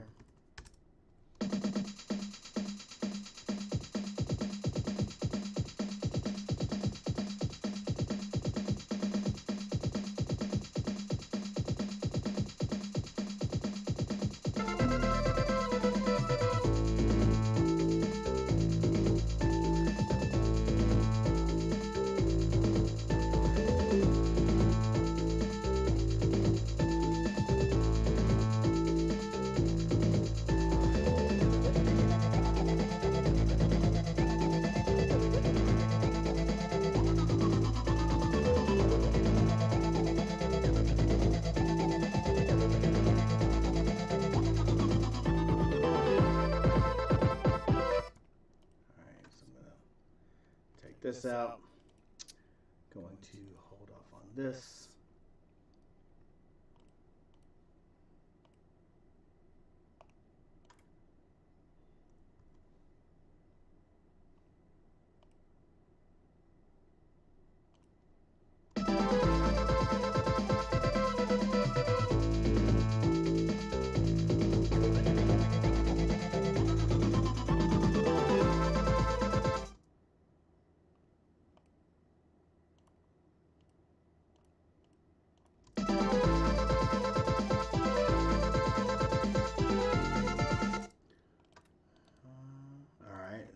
We're getting there. We are getting there. And we're only 2 hours in. So, let's see.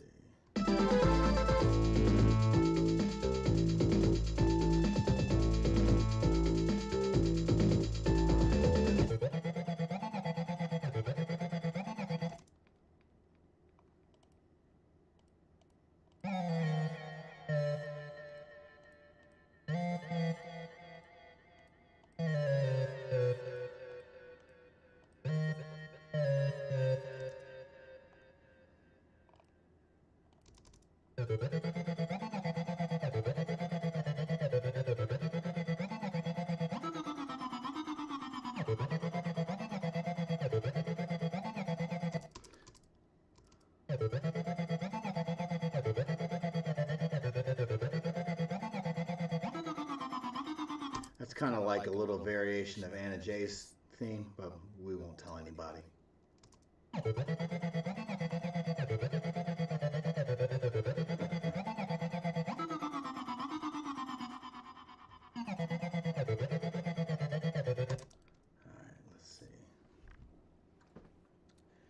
Just because it's going to be something that's going to be like in the background, you'll probably hear it like off to the right side of your headphones, something that just kind of adds a little color there.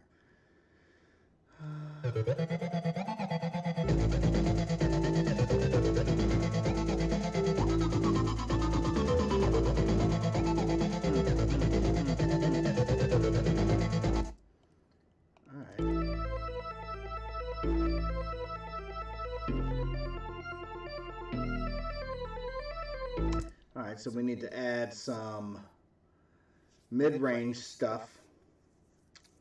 Not guitars. We do need some voices in there. So let's see.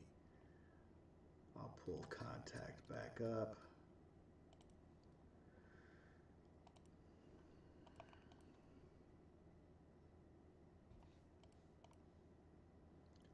I'm going to move this out. I'm not going to get rid of that MIDI. I'm gonna save that just in case I want to drop something else back in a different sound. That's basically, that was the main theme, or the main melody of the theme. But we need some rhythm stuff, or not rhythm, but mid-range, like pads or strings or something. Let's see.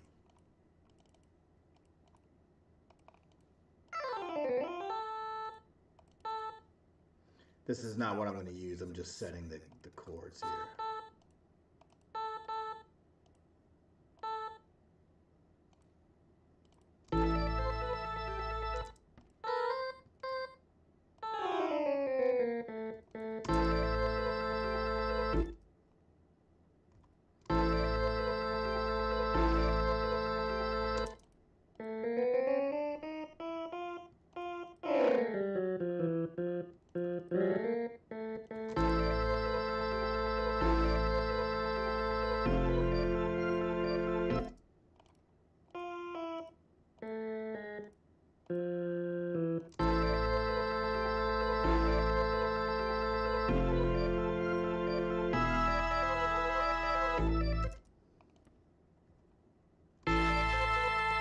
Yikes. Don't like that at all. Let me turn this down. Hey, you damn kids, get off my lawn. Your radio's too loud. I got this one guy in my neighborhood.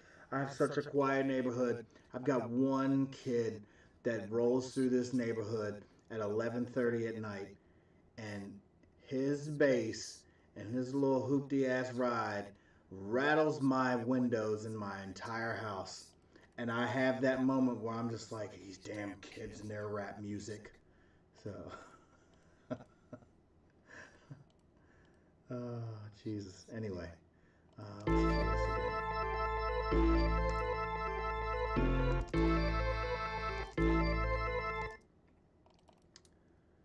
Yeah, we're going to have to find something. I don't like that, but I'm going to drop this down a little bit.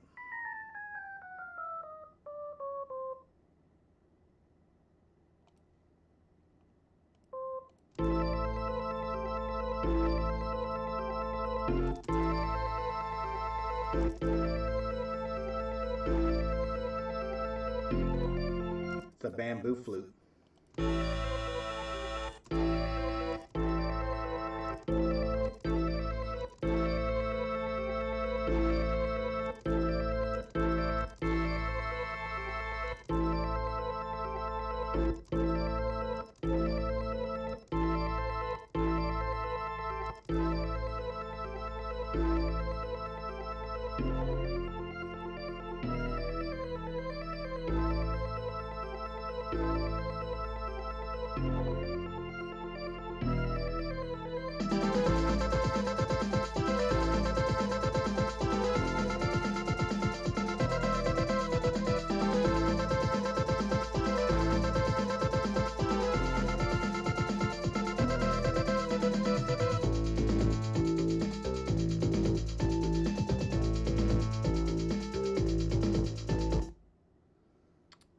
Bounce.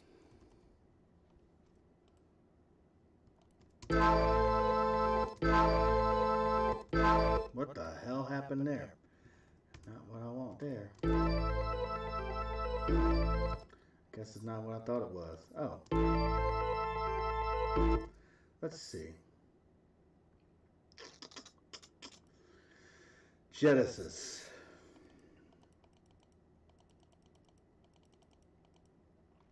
Keys.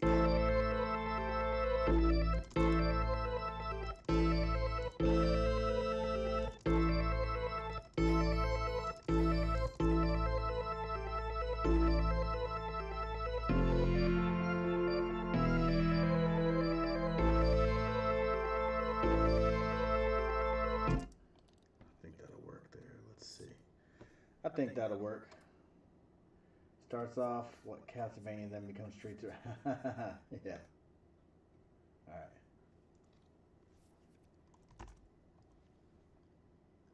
right. Too loud.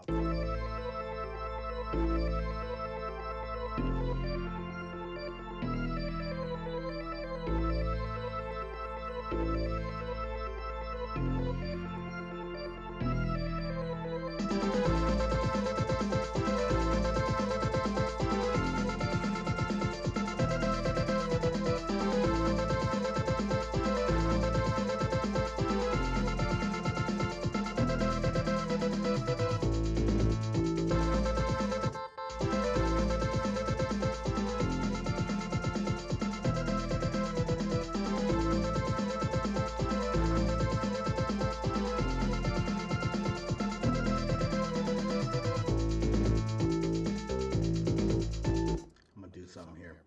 I'm pulling up pigments. Check it out. Let's see. Pigments, sequence, 8-bit crystals. Let's see what this does here. Use the sequencer on this.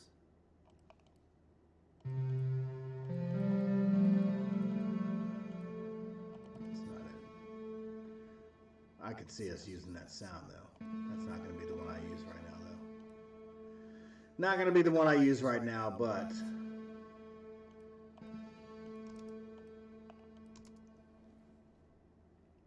try this again. Let's see. Sequence. Bitch. Sequence. 90 soft rave sequence.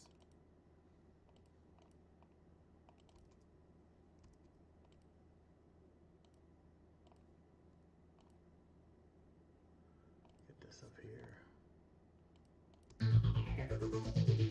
Mm-hmm.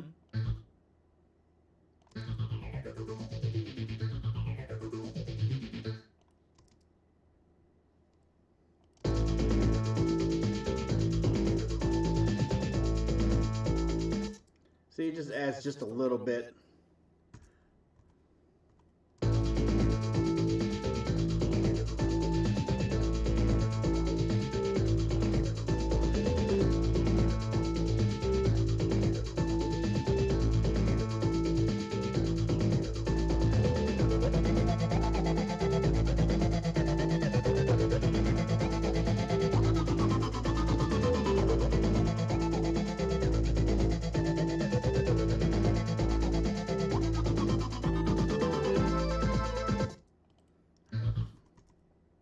I gotta fix the drum kit up there. Something went wrong.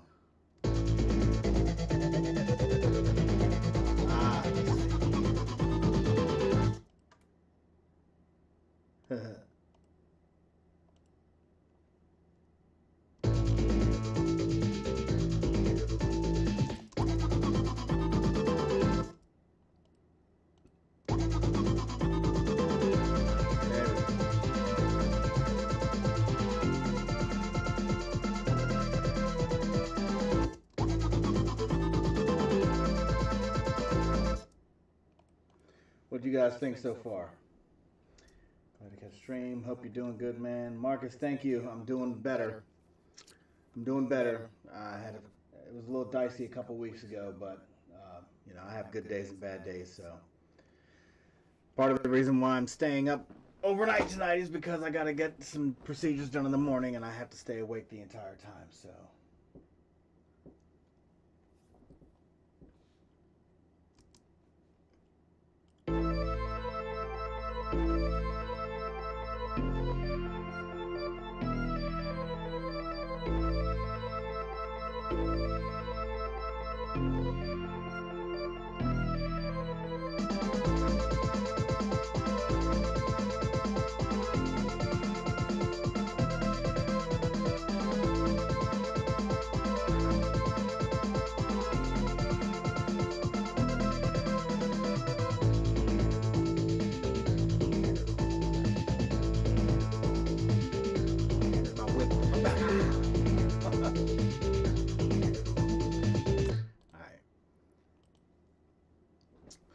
So as you can tell, a lot of this consists of just listening to it over and over and over again until you're sick and tired of it. But it's, you know, That's how you come up with stuff. So I think I'm going to add some kicks in the very beginning.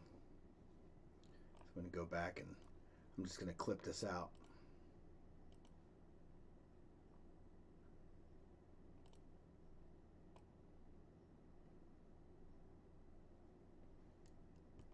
Yeah, we already know about that part, dude.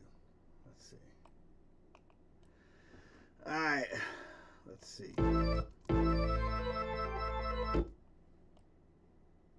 2, 1, 3. So 2, 3.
That's what it is. I'm not ready for that to cut there just yet.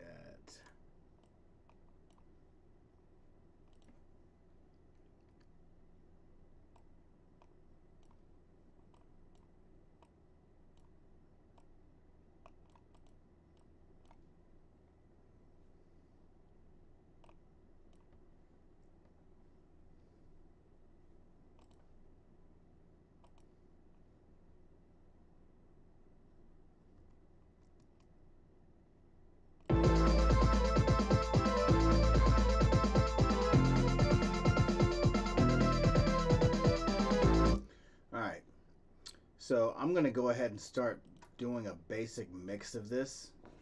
And then as I start to kind of formulate what I want to do with it, I'll probably add a few more things. Actually, a lot more things. But as you can see, we're 2 hours in and we've already got like the format of everything. So I always like to have my kit up top. Of course, we want to go back and listen to the difference. To give you an idea of the difference of what we just put together.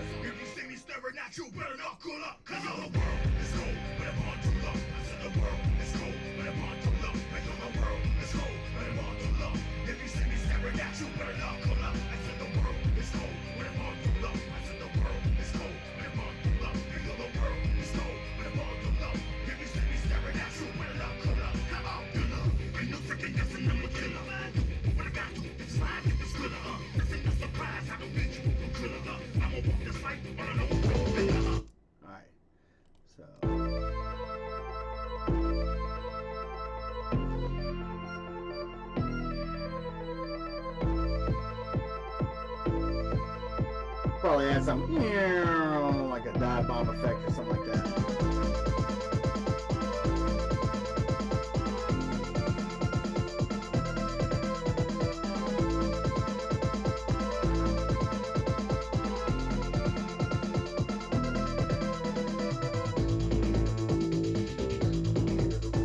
I love that groove. Okay, So we're going to do a basic mix. So I like to have my kits up top, drum kits. So we got the snare, hi-hat, and the full kit. This will go there. I'm going to hide the instruments that I'm not using. So I just have waves. There's the first yawn of the night. And it's 1:15.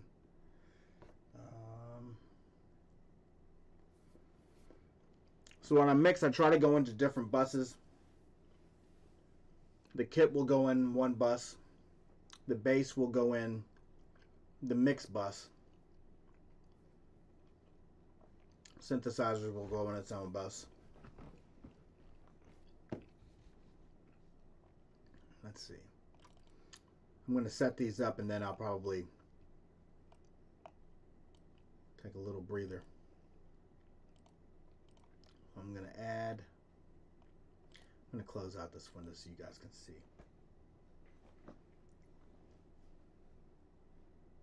What is it showing? Oh, okay. Just making sure you guys can see everything. I'm checking out the stream. Add a bus channel. Oh, I don't need a bus channel on Eddie's track, so. Bus 1.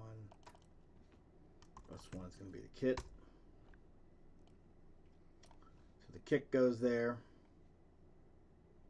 I usually like my snare and the kick right next to each other.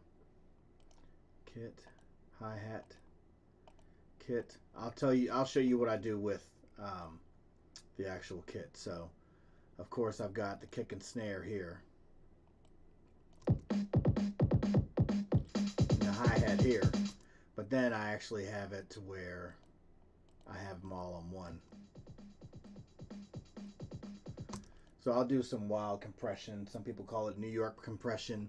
Some people call it parallel compression, where I have the actually have the kit separated into separate tracks, but then I have the entire kit together on one track, and I'll do stuff to kind of manipulate saturation, reverb, placements, heavy compression, and then I'll just kind of edge it into the mix of the kick and the snare and the hi-hat in their separate channels. So just to kind of give a little additional foundation. Let's see. These are my basses. No, these are my organs.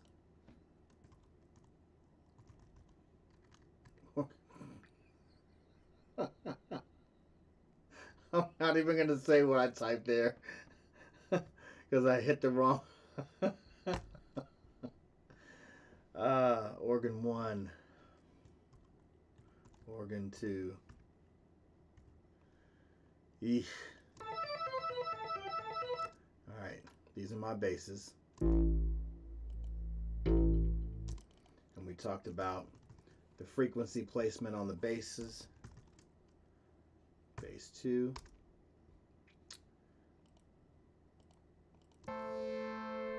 This is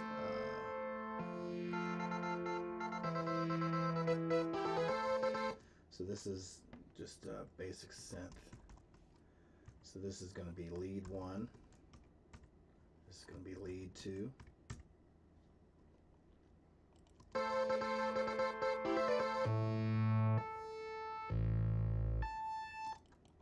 say lead 3, just for the sake.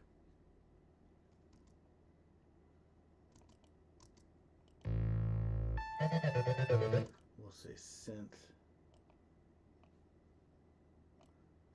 2, that will go there.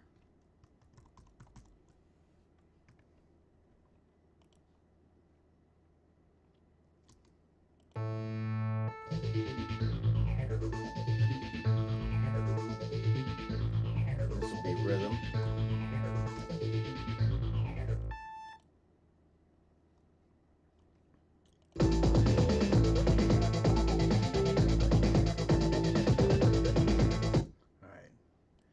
Organs are going to go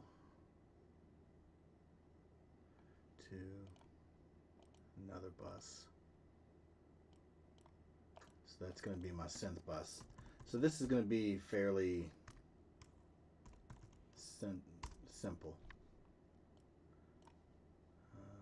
Organ, synth. Bass is going to go.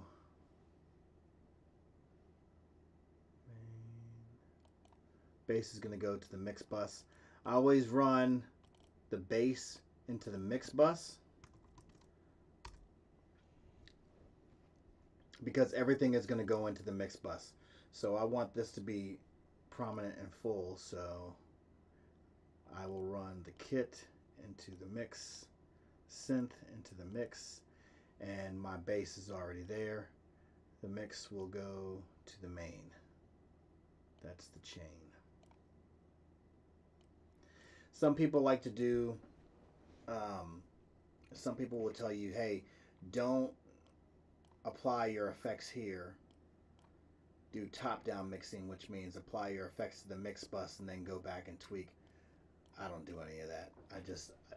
I fix what I hear that I think is wrong, and I boost what I hear that I think needs to be boosted, and I apply EQ on what I hear that needs to go to the EQ. It's just, that's my way of doing things. So,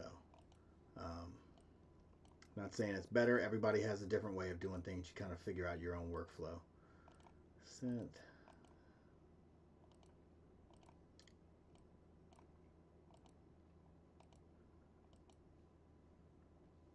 And we're not using battery right now. So now that that's all there, we can start kind of panning things out and placing them where we want to hear them in the mix. So you're going to want your kick and your snare right up the middle.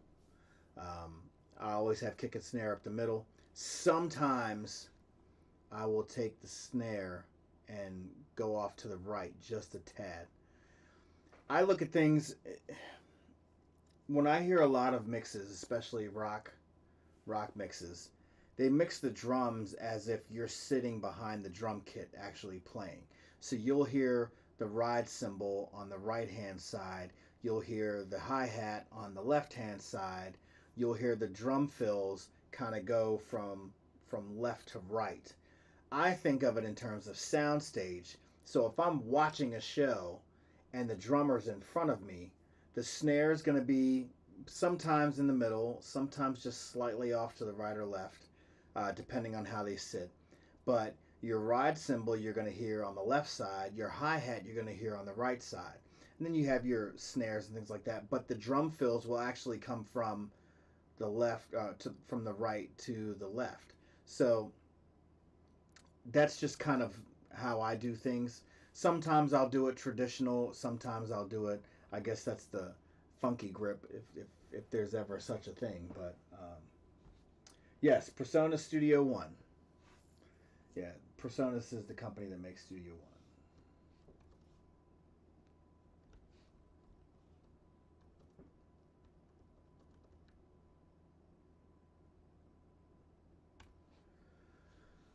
All right, so let's see. So we got our kits, we got our organs.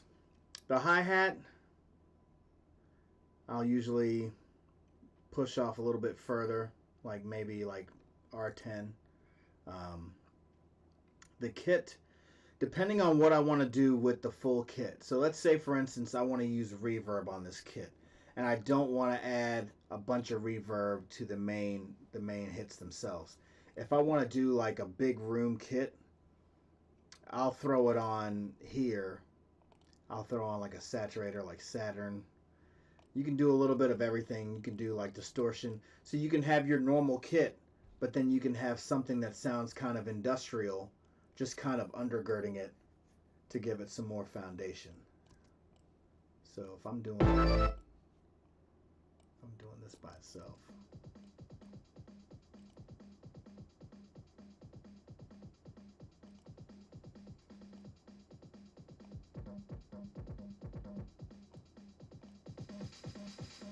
So I can do,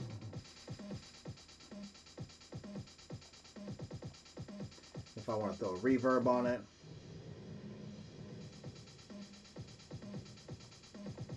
and then have that like off to the left somewhere. But in the grand scheme of things, that's not the main kit that you hear. The main kit that you're going to hear is going to be from here. But I can take this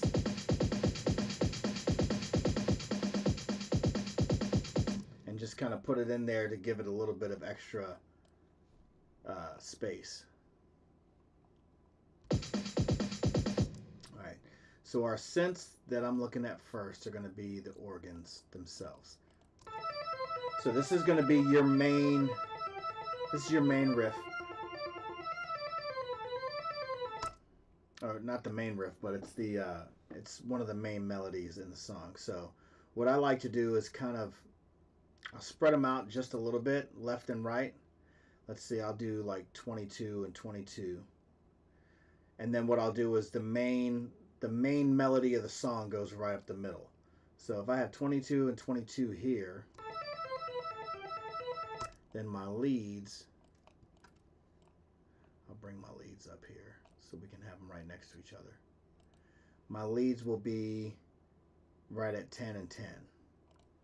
So they're kind of on opposites of each other, but they're still in the middle, and they're in between.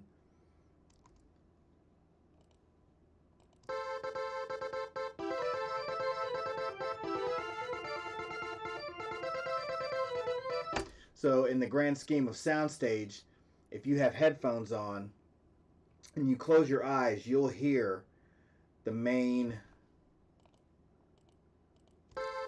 you'll hear this right here. When it comes to the organs, you're going to hear them right here. So it kind of gives you a little bit of space there. Now, that being said, your bass lines are always going to go up the middle. Now, in orchestral arrangements, your basses are typically off to the right-hand side towards the middle, but in just fundamentally in any other kind of music, the bass is going to go right at the middle because it's going to undergird everything. It's going to be part of the foundation that you're going to hear all the way across the entire spectrum as opposed to one side.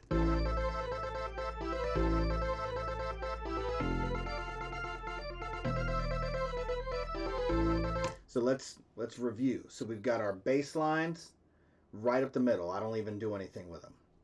You got your kick drum right up the middle. I don't even do anything with it. So remember, now that they're centered, we're talking about the EQ from earlier before. You've got the low end frequency on one bass, you've got the mids on the other bass, you've got the kick drum actually punching right through in between those. And then they all sit together right in the center, so they all fit, right? Then you've got your leads, which are right here. Then you've got your organs, which are right here, okay? Kick up the middle, snare a little bit off, and then the hi-hat a little bit off, and you can see how things are starting to get placed. So this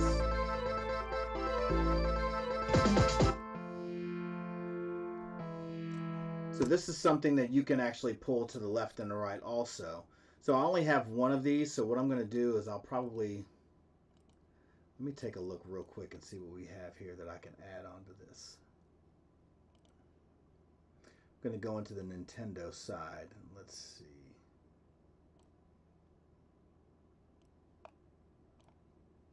What is triangle? We're about to find out.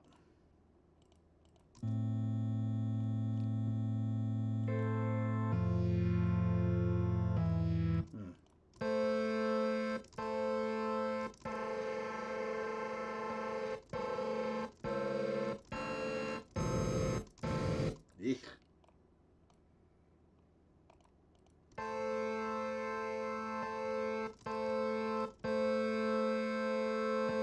Yeah, we'll do that. Let's do this. It's kind of got like a saw wave kind of a feel to it, or square wave, I'm sorry. Let's see. Holy crap, sound that.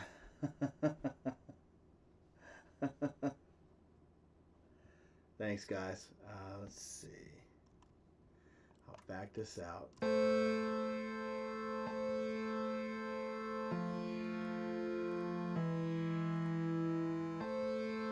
So of course this has a little bit more edge to it, so you don't want to overbear it. You can just kind of pull this back.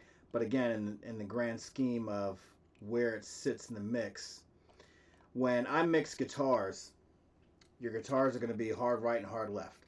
And then if you're quad tracking, you got hard right, hard left, and then like maybe 78, 78. You want that part to be on the sides. It gives you more space, and it allows the frequencies in the actual guitars, which is more of like the upper mid-range, to kind of pique the interest, and it doesn't clash with the kick and the snare up front. So it's just a matter of the placement. You can do that with the synthesizers as well. Let's see, I'll call this Synth 3. And this will go into the synth. So let's go, I'll do 70 and 70 and see how that sounds. Do 74, 74.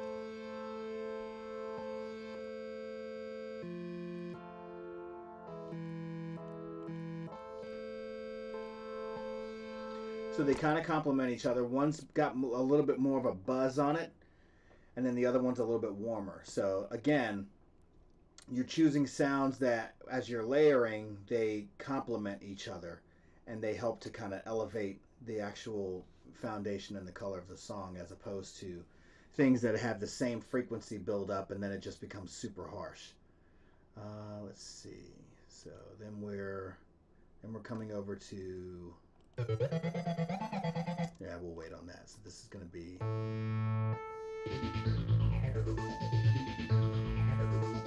so in this situation right here, the rhythm, and it's late. I was pointing at the screen like you motherfuckers were going to know what I was doing. So this here, this has low end frequency in it that accents the bass line, but it's got some high end frequency in it also. So this I would like to keep in the middle with the bass lines. Here's where it gets interesting. So we had our synthesizers during the rhythm synthesizers during the main hook to the left and the right, far out. But when we come into this next section, I want this to be about, say about 44, right? 44 left. This one's going to come in, it's going to be 44 right. We'll do 50, 52 right.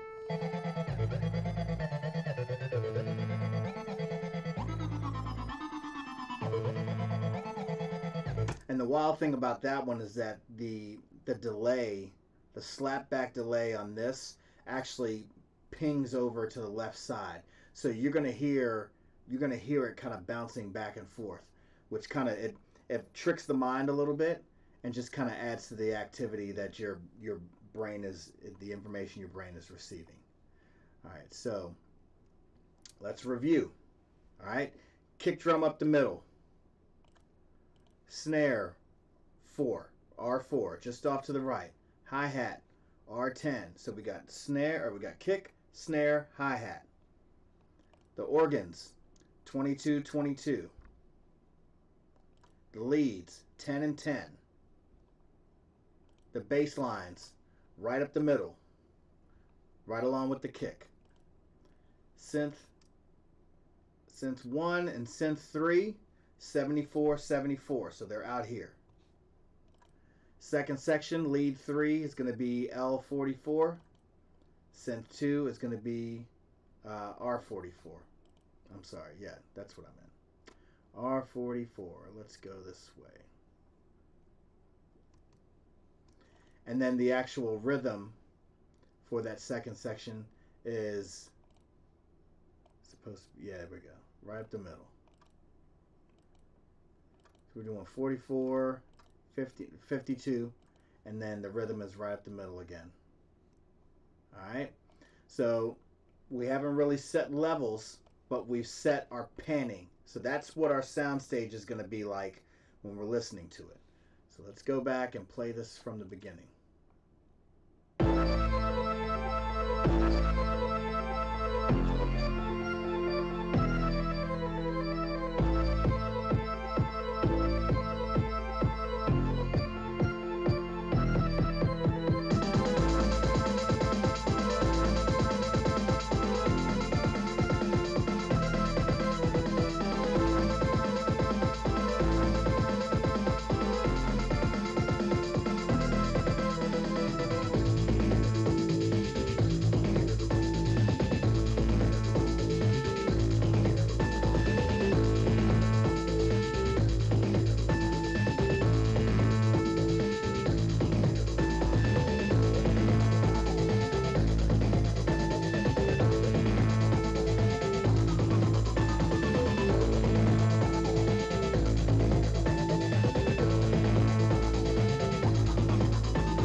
that's the basis of the track there. Now we're going to get into some editing and mixing. All right. So before I do that, I'm going to take a couple of minutes here. I'm not leaving or anything like that, but I need to take a swig and all that good stuff. I got Gatorade. Who's drinking?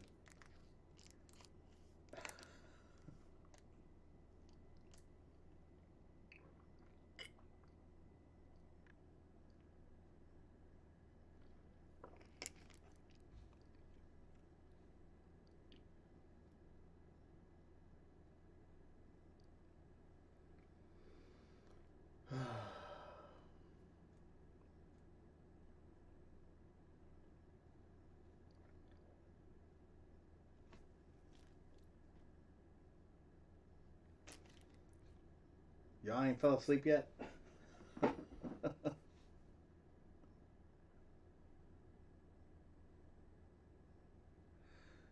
Whew.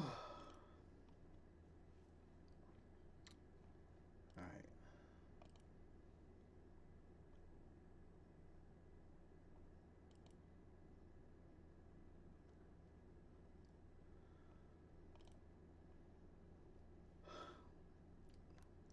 Oh yeah, I've been yawning.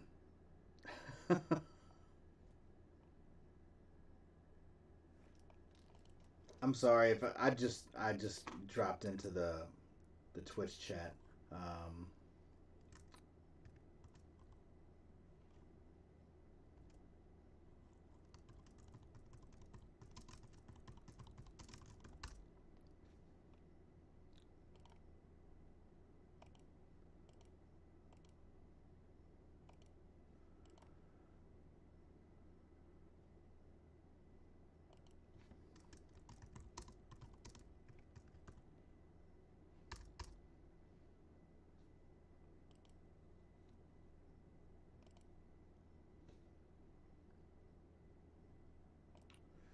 yeah, 1:30. I'm usually going to bed like around now, so whatever.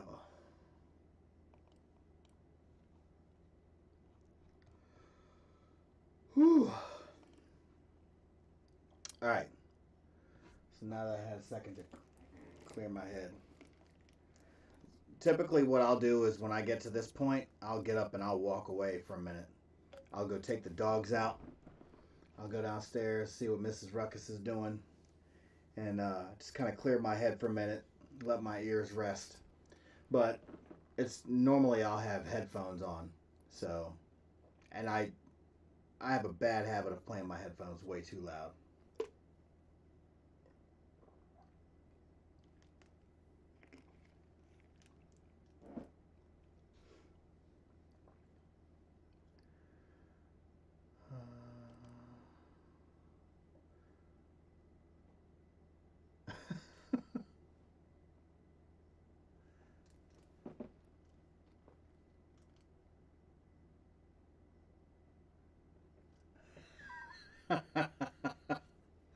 I see you, Joey. Alright.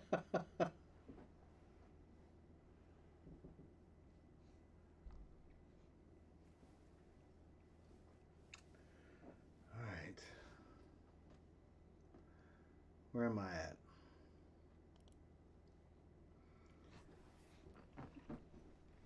Alright, let's take a look at this here. So we're looking at starting off with the kick. I'm going to solo out the kick.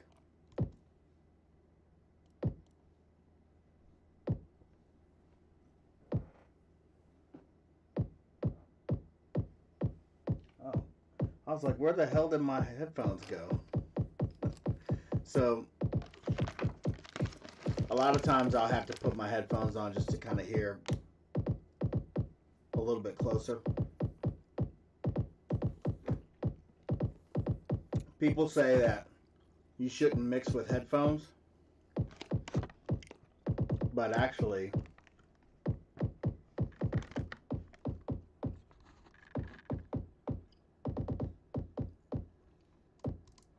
Actually, the majority of people that listen to music listen to them on earbuds now.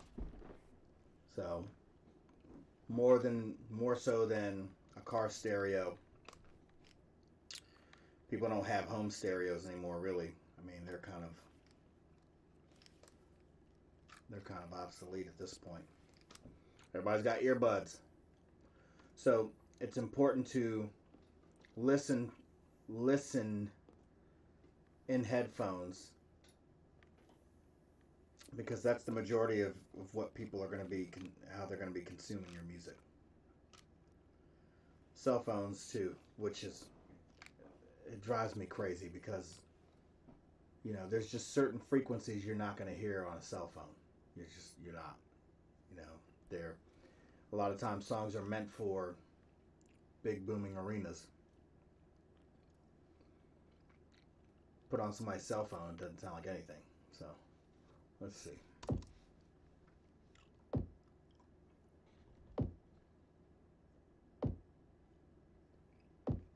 It's like a little pulse. I'm going to go in. Now, if you notice, this kick right here peaks out at around 130. A normal kick, it's usually right around 60. So what I'm going to do is try to boost that a little bit.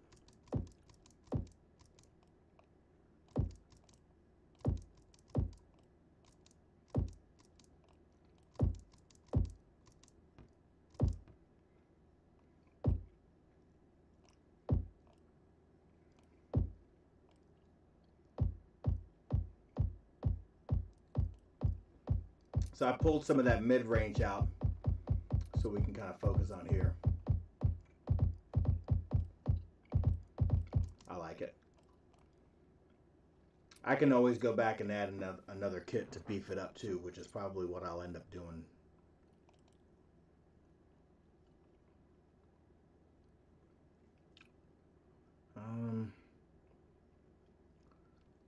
You can compress it if you want to, but this is pretty straightforward. So I'll get a saturator and just kind of bit crush it a little bit.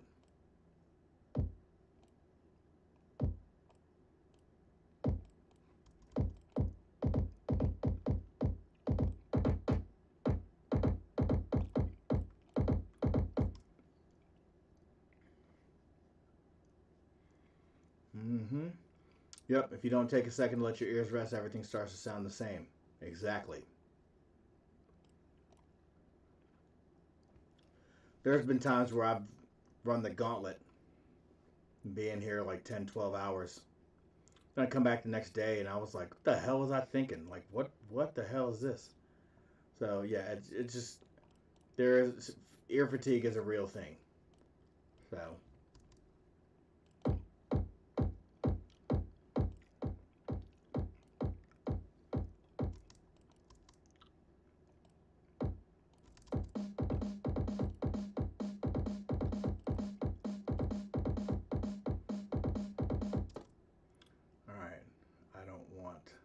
EQ.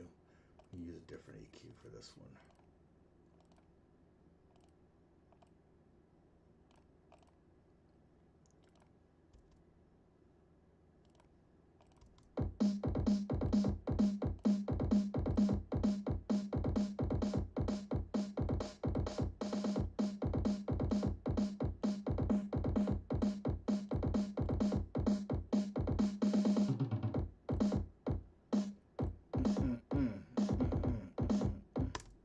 Pretty straightforward there.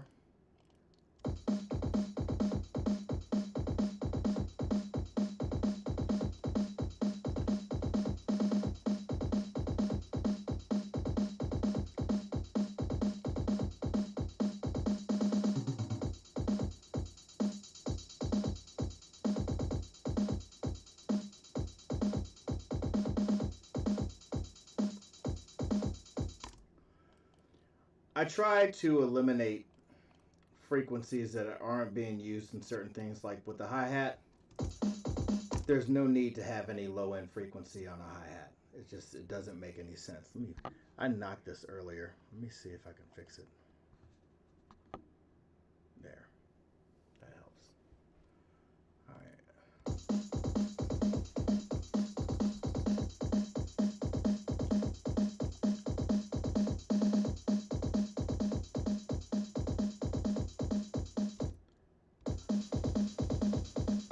Now, if you remember, if you can hear what I just did there, I had that saturator and I had the reverb on the actual kit. So this is just flat.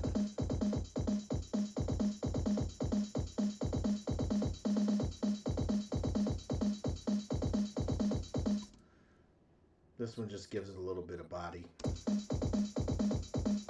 And I can pull that, but once I put everything together and I'm listening to it, if I don't like it, I can always just take it out. It's not a big deal. Alright, so I've got the kit mixed. Next will come the bass lines. Let's make sure they fit there. No, I don't want to hear all that right this second.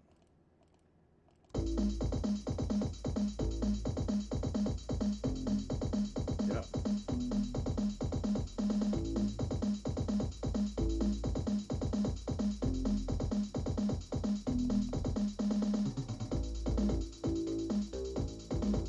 So if you notice here, this bass I've got it dipped out.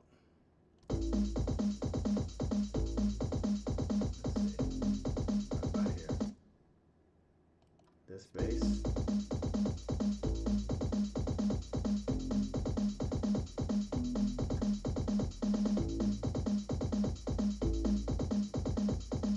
And then that kick. So, and normally I wouldn't boost a kick that high, but this is a chiptune kick, so there's really not a lot there. It's almost like somebody spitting. It's like a beatbox. So just to give it some body, I boosted the crap out of that. But like I was saying, we've got the frequency here. We've got it ducked out right here. We've got it ducked out right here. Just to make sure that kick has room to breathe. And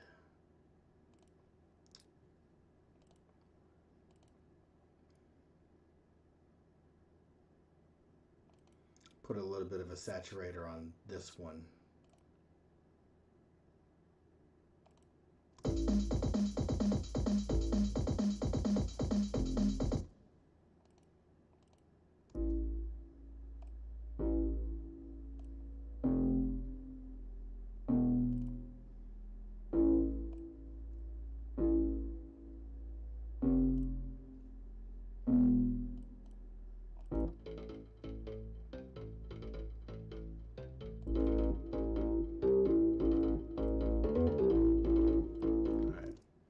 So you can hear how they accent each other.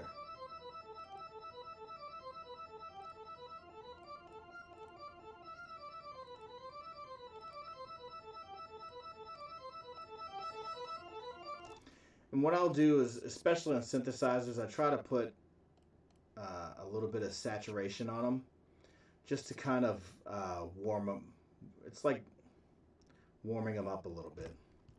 Let me hit save on this. Every now and then, when something happens kind of kooky on my computer, the first thing I do is I hit save, just in case.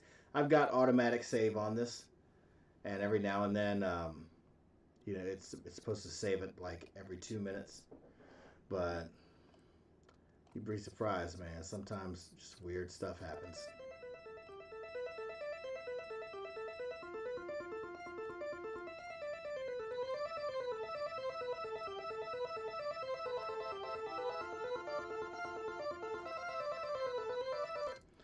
I'm going to back these out just a tad bit farther so they're not, so I'm going to do 34 and 34 so they're not overlapping with the lead. The lead can have its own space.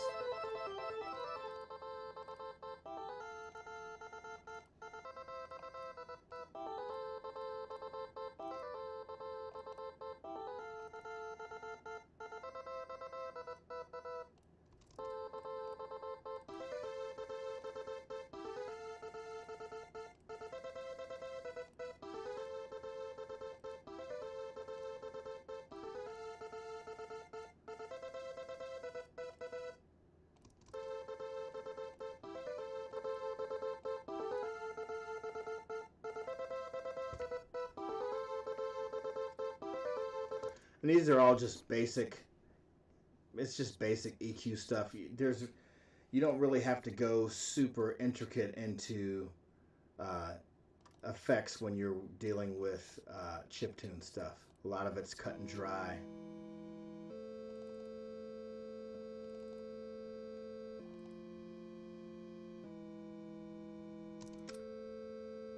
I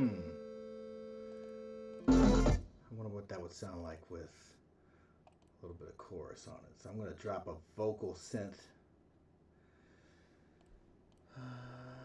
Let's see.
Sorry, kind of got into a little bit with this.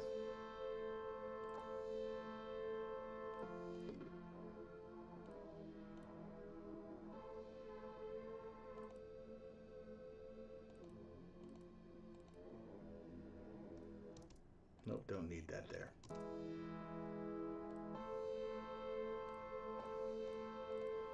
Take a little bit of that edge off. It's got a little harsh. So I'm going to put a little shelf in there.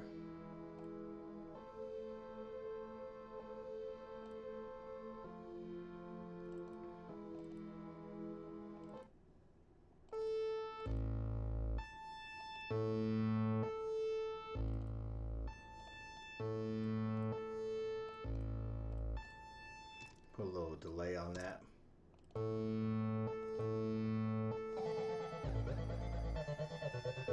I don't even need to do anything to that one.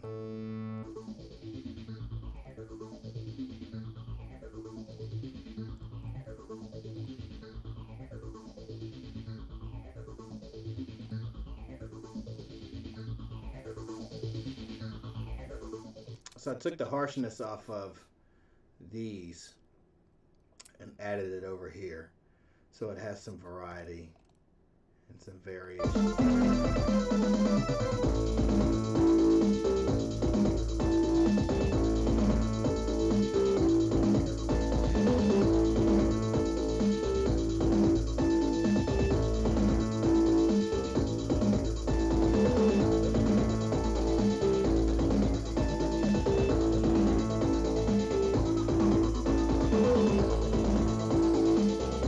So that's the basic mix.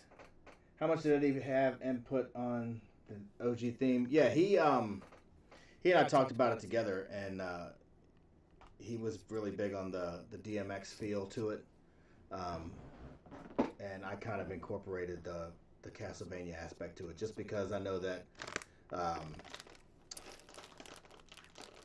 DMX had some church organs in a few of his tracks, so it all just kind of fell together. It kind of came together. It kind of came as like a foreboding and kind of a little slightly evil, but edgy, and with a pretty nasty groove. So over here on the main channel, on my main channel, the first thing I do is I'll throw up tonal balance control from Isotope. And what you can do is you can set different presets as to what the balance should be like in the frequency spectrum with your EQ. So I can fine tune it.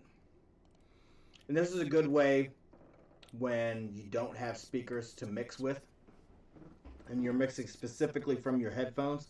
This is a good way, it's a good indicator to let you know if your bass is too high or your treble is too high or your mid-range is too low, something like that. So we'll play this through.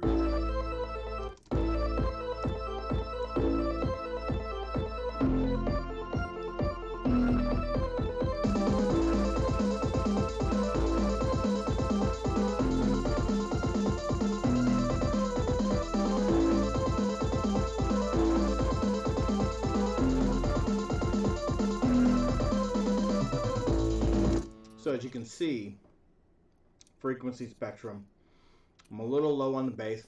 Now the volume of the bass is high in the mix, but the actual placement and the balance of it is a little low. So I got to fool around with that just a little bit. And then I had some mid-range stuff that was going on a little wacky right here. So what I'll do is I'll get a dynamic stereo compressor, F6 stereo, put that towards the front of the chain. I look for the frequencies where it's kind of out of whack and adjust it in F6 to kind of come in line with this. So overall, 40 to about 150 is a little low. And typically you won't really hear any frequencies below like 40. So that doesn't really do a whole lot. Put a little shelf in there. Because if you try to boost this way up, like I said before, it just eats up the rest of the frequencies. So boost around here, boost right around here. See where it comes in.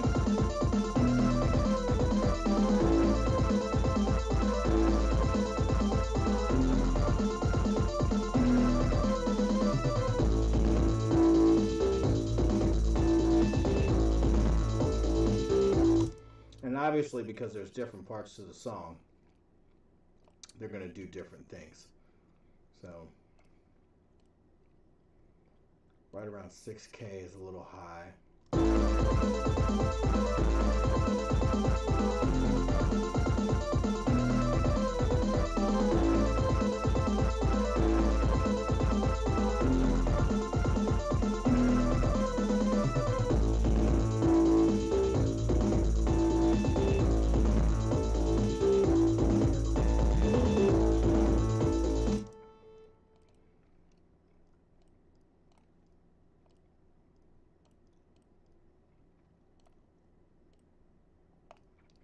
Here can come up.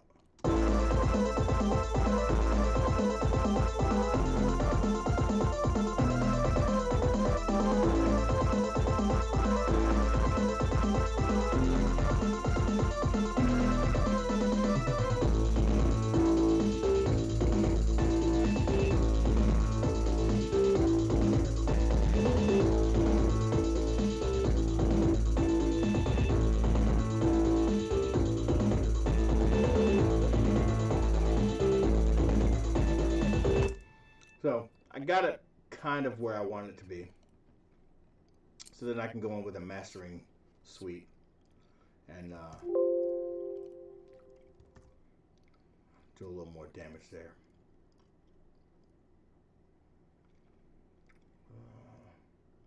Where was it? This here has a compressor. Sorry, here's your compressor. It's got an EQ.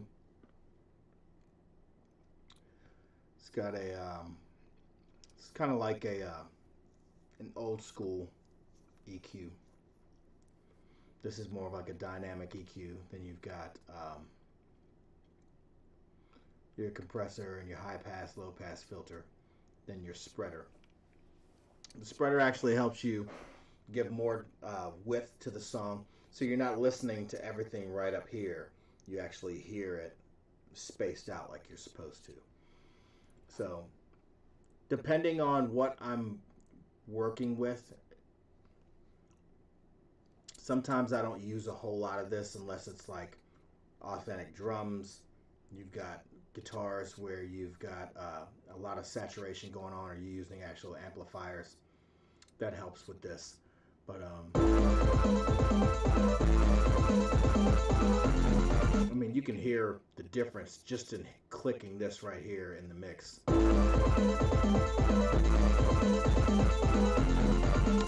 It just opens it up completely. And when I hit the spread, it's going to do the same thing.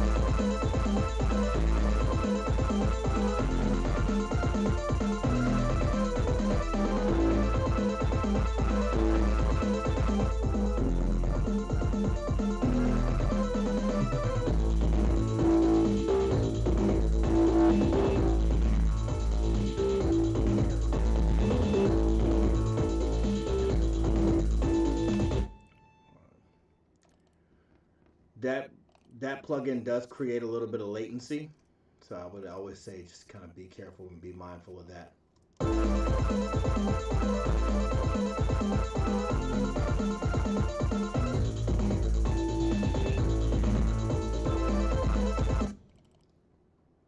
then I throw a compressor at the very end.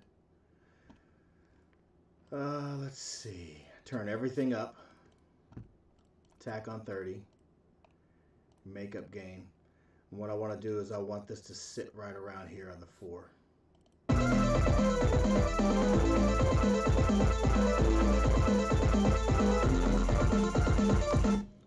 for the most part that sounds pretty good. So I'm going to highlight everything and do a mix.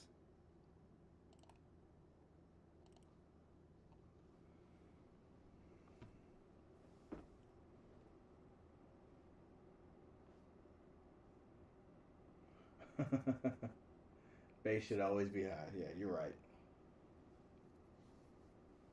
Well, clipped. I had a feeling that was going to happen. So, let me back this out just a tad. I'm going to take Eddie's track out of there.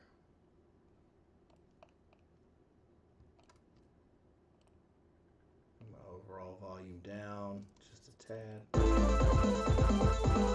And if you have to adjust your entire volume, you gotta go back and readjust your compressor too.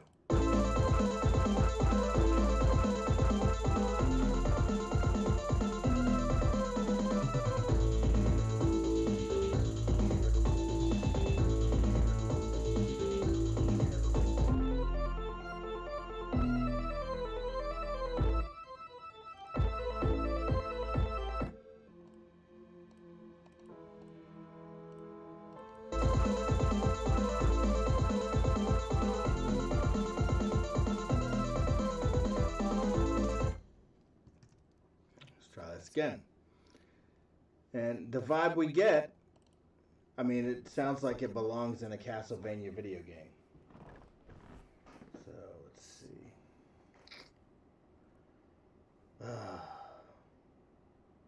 I'm sleepy, bro. I ain't even gonna lie.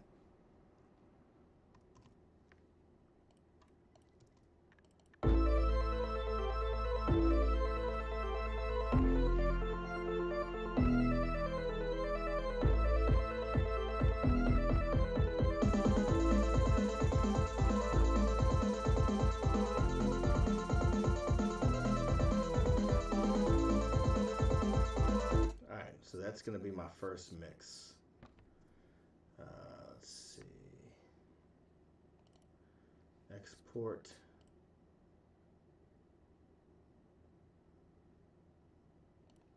Actually,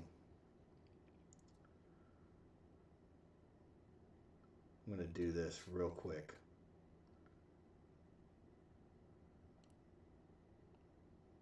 Shit.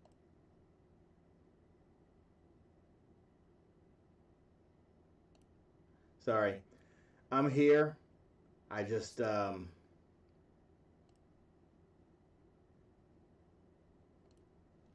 here. I'm mixing over and going into I'm going into my folders. And like I said, the last time I did a stream with the music stuff, people saw my folders and shit, and created a little bit of a stink as to what was going on and what I had and all that stuff. So I'm gonna bounce this down, and then I'm gonna go back. I'll bring it back up so you guys can see. I just didn't want to show you my actual AEW file system because, like I said, some folks nosy, bro. All right, hang on 2 seconds. 1, 2. 16-bit Eddie mix down.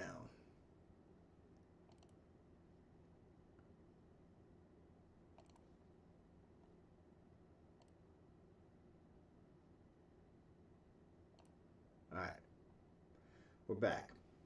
All right, so what I'm going to do now is I am going to open up Isotope Ozone 9, and I'll add that to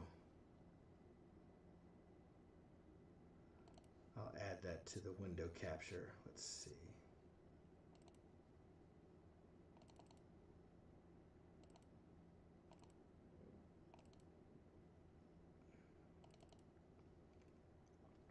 There we go. This is Ozone 9.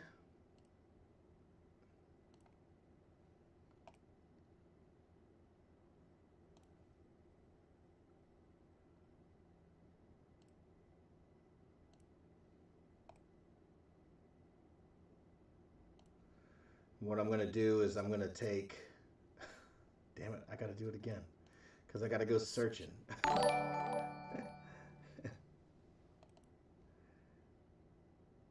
Oh, wow. Zelman, thank you for that. Very much appreciated. Let's see. I'm going to do this one more time because I got to pull the file out. Like I said, you guys, some of you guys are just nosy. Sorry.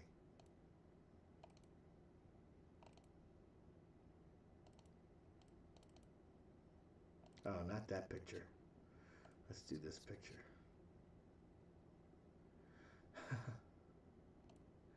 Yeah, there we go. I'm here again. I'm just adding the file into Ozone, but in order for me to do that, I have to go into my file system to go pull it up. So I don't want y'all seeing the stuff that I'm having to work on for AEW, because then it becomes a whole thing. All right. Back. There we go. Okay. So we've got the file set up, and I'm going to kind of zoom this in a little bit.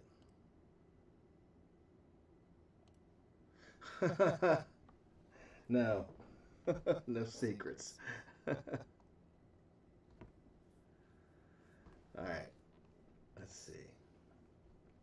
So I can run this, and the Master Assistant, especially when you're in a pinch, people always try to tell you don't use presets on everything.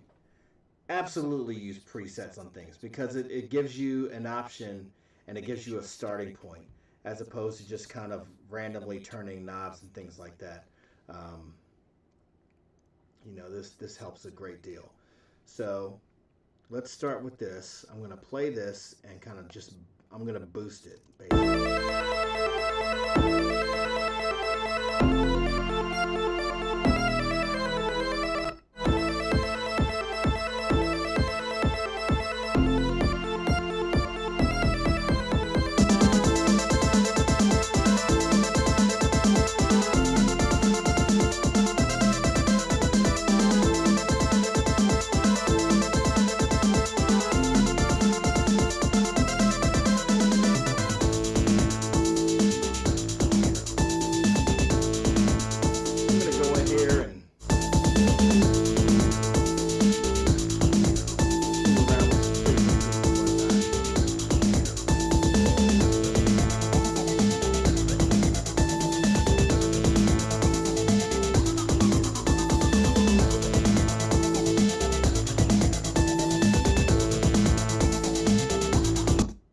you're seeing right here is the imager.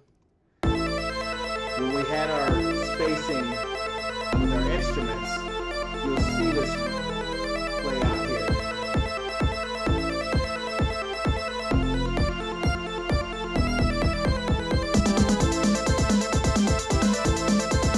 What I'll do is I'll actually enhance the space.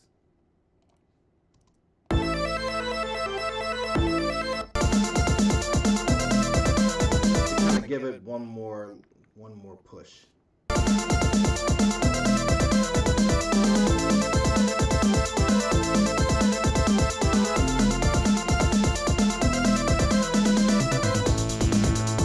The exciter that I just used was, and I put saturate with. What that is you can go into what's called mid-side mode, and you can saturate just what you hear and on the very far left and the very far right. That actually helps with the depth and helps with what you're hearing in terms of frequencies. With all of your lower frequencies up front, turning on the saturation on the very ends really helps to kind of draw the song out. I'll put another EQ on it.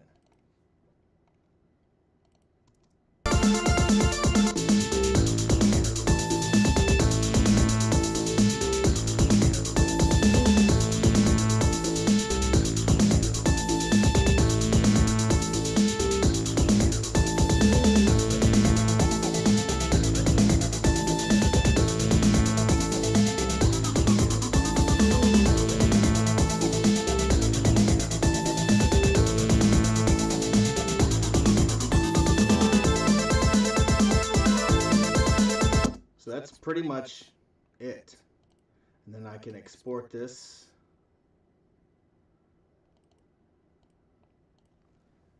Obviously, I'm going to go back and listen to it, and I'll probably do like a million other things to it before we actually release it. Before we release it to, on the album. 10-bit.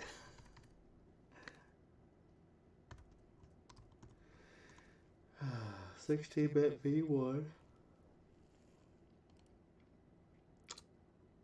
Yeah, I'm just gonna let it drop. I'm gonna let it drop on my desktop because I'm not gonna go anywhere with that. I'm not letting y'all see Eddie Kingston 16-bit V1.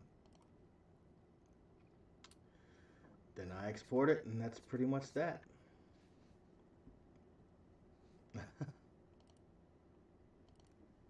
Now, obviously, I'm gonna make this a lot longer. It'll at least wrap around one more time. I'm going to listen to this over the next day or so and then figure out what I want to do differently. Figure out what I want to add. Like, I think the first thing I'm going to do is change up the bass line a little bit. The bass line in the beginning, when it's whole notes.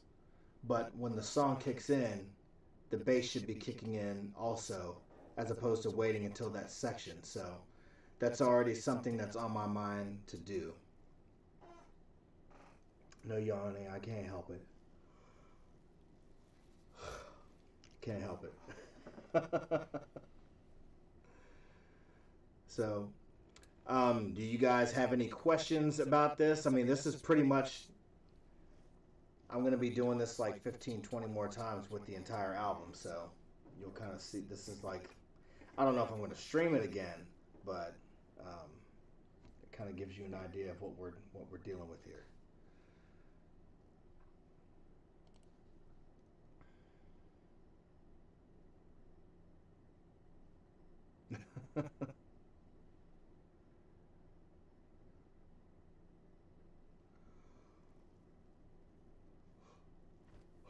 Sorry. Alright. I'm trying to find... Shit. That's what I was trying to do. I'm fooling around with the stream manager here. Arkham Kane and Twitch says, not that I ever ask you, but I will never ask you again when an album is coming out. The amount of detail and attention you give to one song is fucking awesome. This is a very, very simple setup. this is not as intricate as some of the others. Um, I mean, I can pull up Starks' Symphony and give you guys a peek as to what that session looked like. When are you going to be a guest on AEW? RJ City's got to ask the tough questions. We actually talked about that this weekend. So I don't know exactly when just yet, but it's coming. It's coming.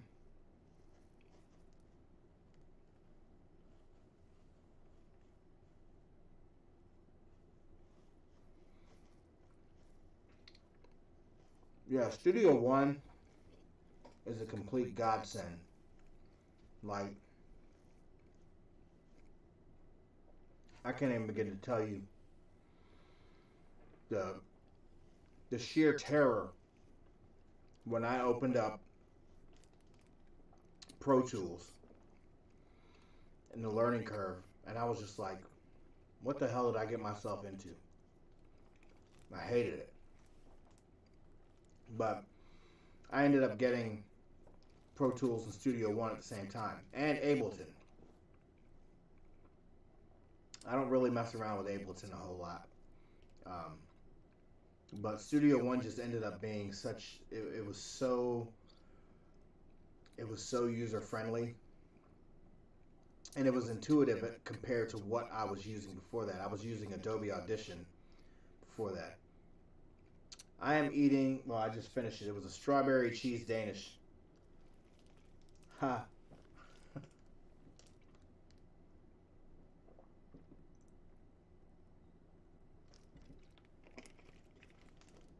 So, yeah. But if you want to get a look at what crazy shit, like crazy in-depth, this is what I'm going to do. I'm going to save this. I'm going to close it out. I'm going to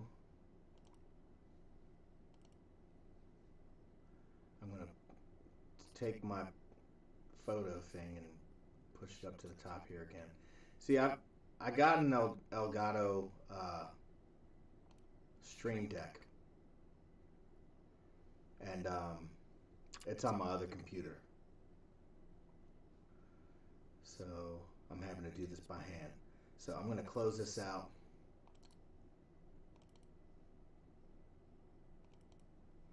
I'm going to open up the Ricky Starks Symphony so I could show you guys what that looked like.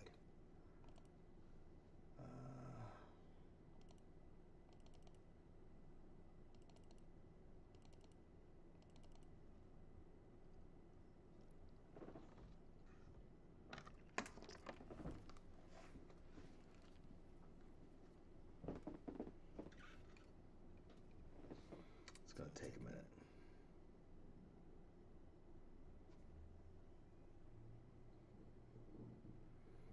Big file.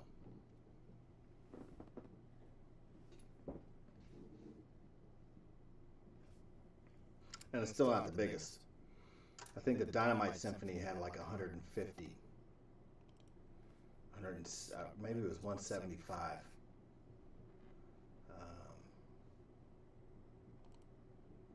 Let's see.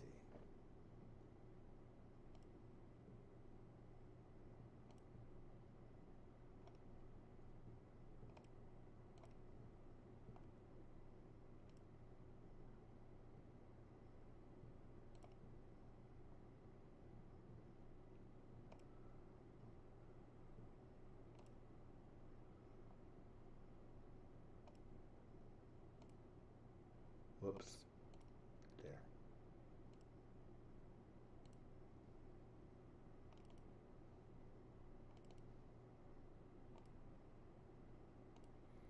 All right, let's see.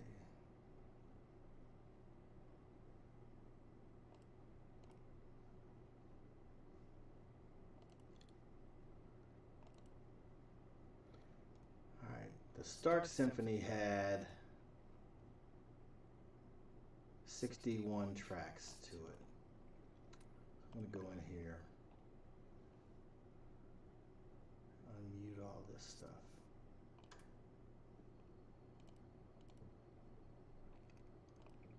Just to give you an idea, the pianos, when I did the piano, where is it? Let me see. I think this is it. No, those are the horns.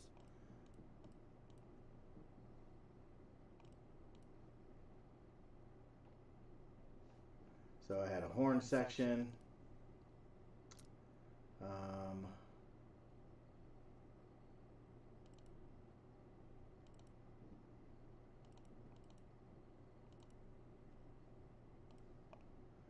These were my strings. This is actually a light violin section, like a string section. It wasn't completely overblown, like the Dynamite Symphony was. What do I have here? These are this is another one. Oh, okay, I've got them right here. Horns, strings, trumpet solo. My computer's struggling. Yeah. This was the drum kit that I was using.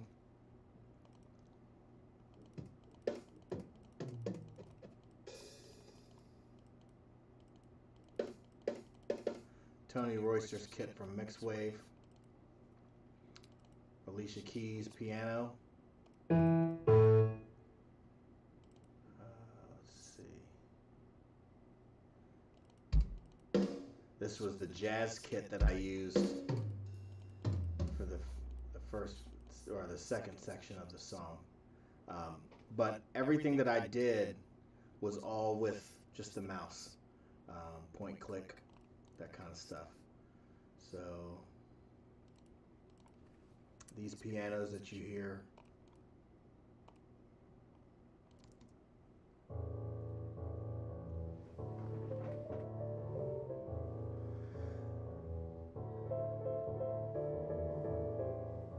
I didn't play any of that.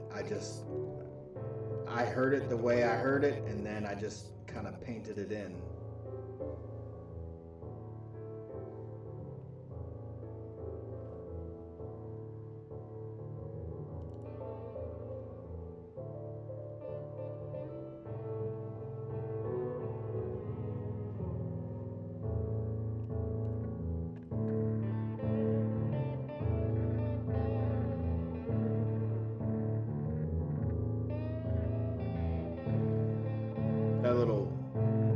The guitar solo was the very last thing I recorded on this, and then the jazz kit here.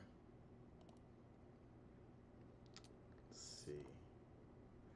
I wanted to make sure that the jazz drum kit sounded as authentic as possible, and being a percussionist, you know where the placement is in a lot of the stuff. What makes a piano different than a standard piano besides the nameplate? Nothing really. I mean, you can do different tones, and in terms of the actual settings, like where she recorded, where the piano was recorded at the studio. So you have different variations in the reverbs, different variations in the tones, and then it's just her name. So it just happens to be that it was Alicia Keys. So. You'll see a lot more differences in signature series, like with drum kits or guitar tones or stuff like that. So, I mean, I never really looked into the detail. It just, Alicia Keys piano came with the Contact Complete setup. So, but this jazz kit here, I wanted to make sure that it sounded like an authentic, like somebody really playing the brushes on the kit.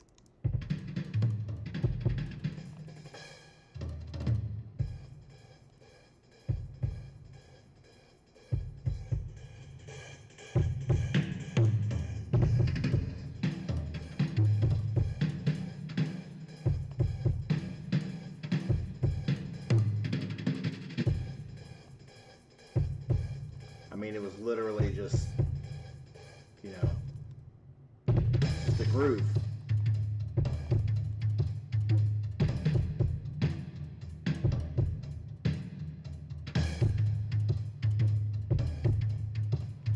And then adding the strings, like a little pluck, the plucking on the strings, just to kind of give some movement, like somebody had a pep in their step.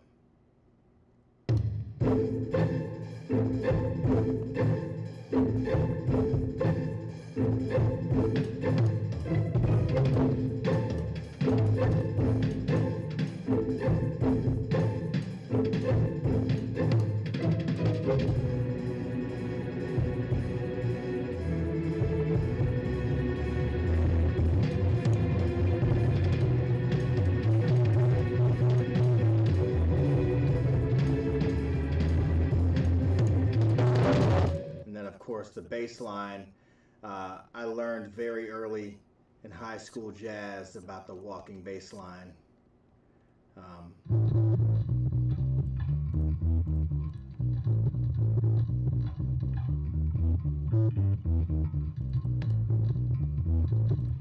And I can't play the bass with my fingers like I used to. Most of the time I use a pick. I didn't want to use the pick on this one because it just would have screwed up the whole tone. But I sound very, very amateurish playing.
I forgot about my crowd noise.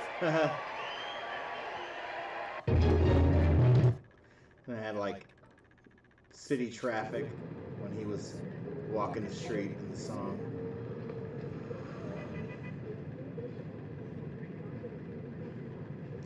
So yeah, that's that.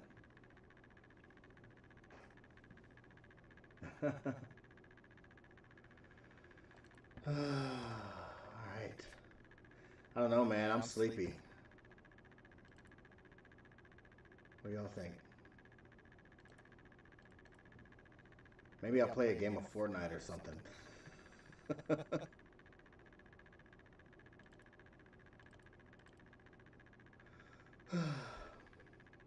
Well, this has been my longest stream. Well, no, 3 hours. I think I've done 3, maybe 3.5. It's 2:30. I'm not going to go to bed, but I'm going to go do something else because I'm tired. So, but I appreciate you guys hanging with me tonight. Maybe I'll jump on and play some Fortnite or something. I don't know. I'm going to go grab me something to eat, though. And I'll be back later. Sound like a plan? I think it sounds like a plan. I think it sounds like a plan.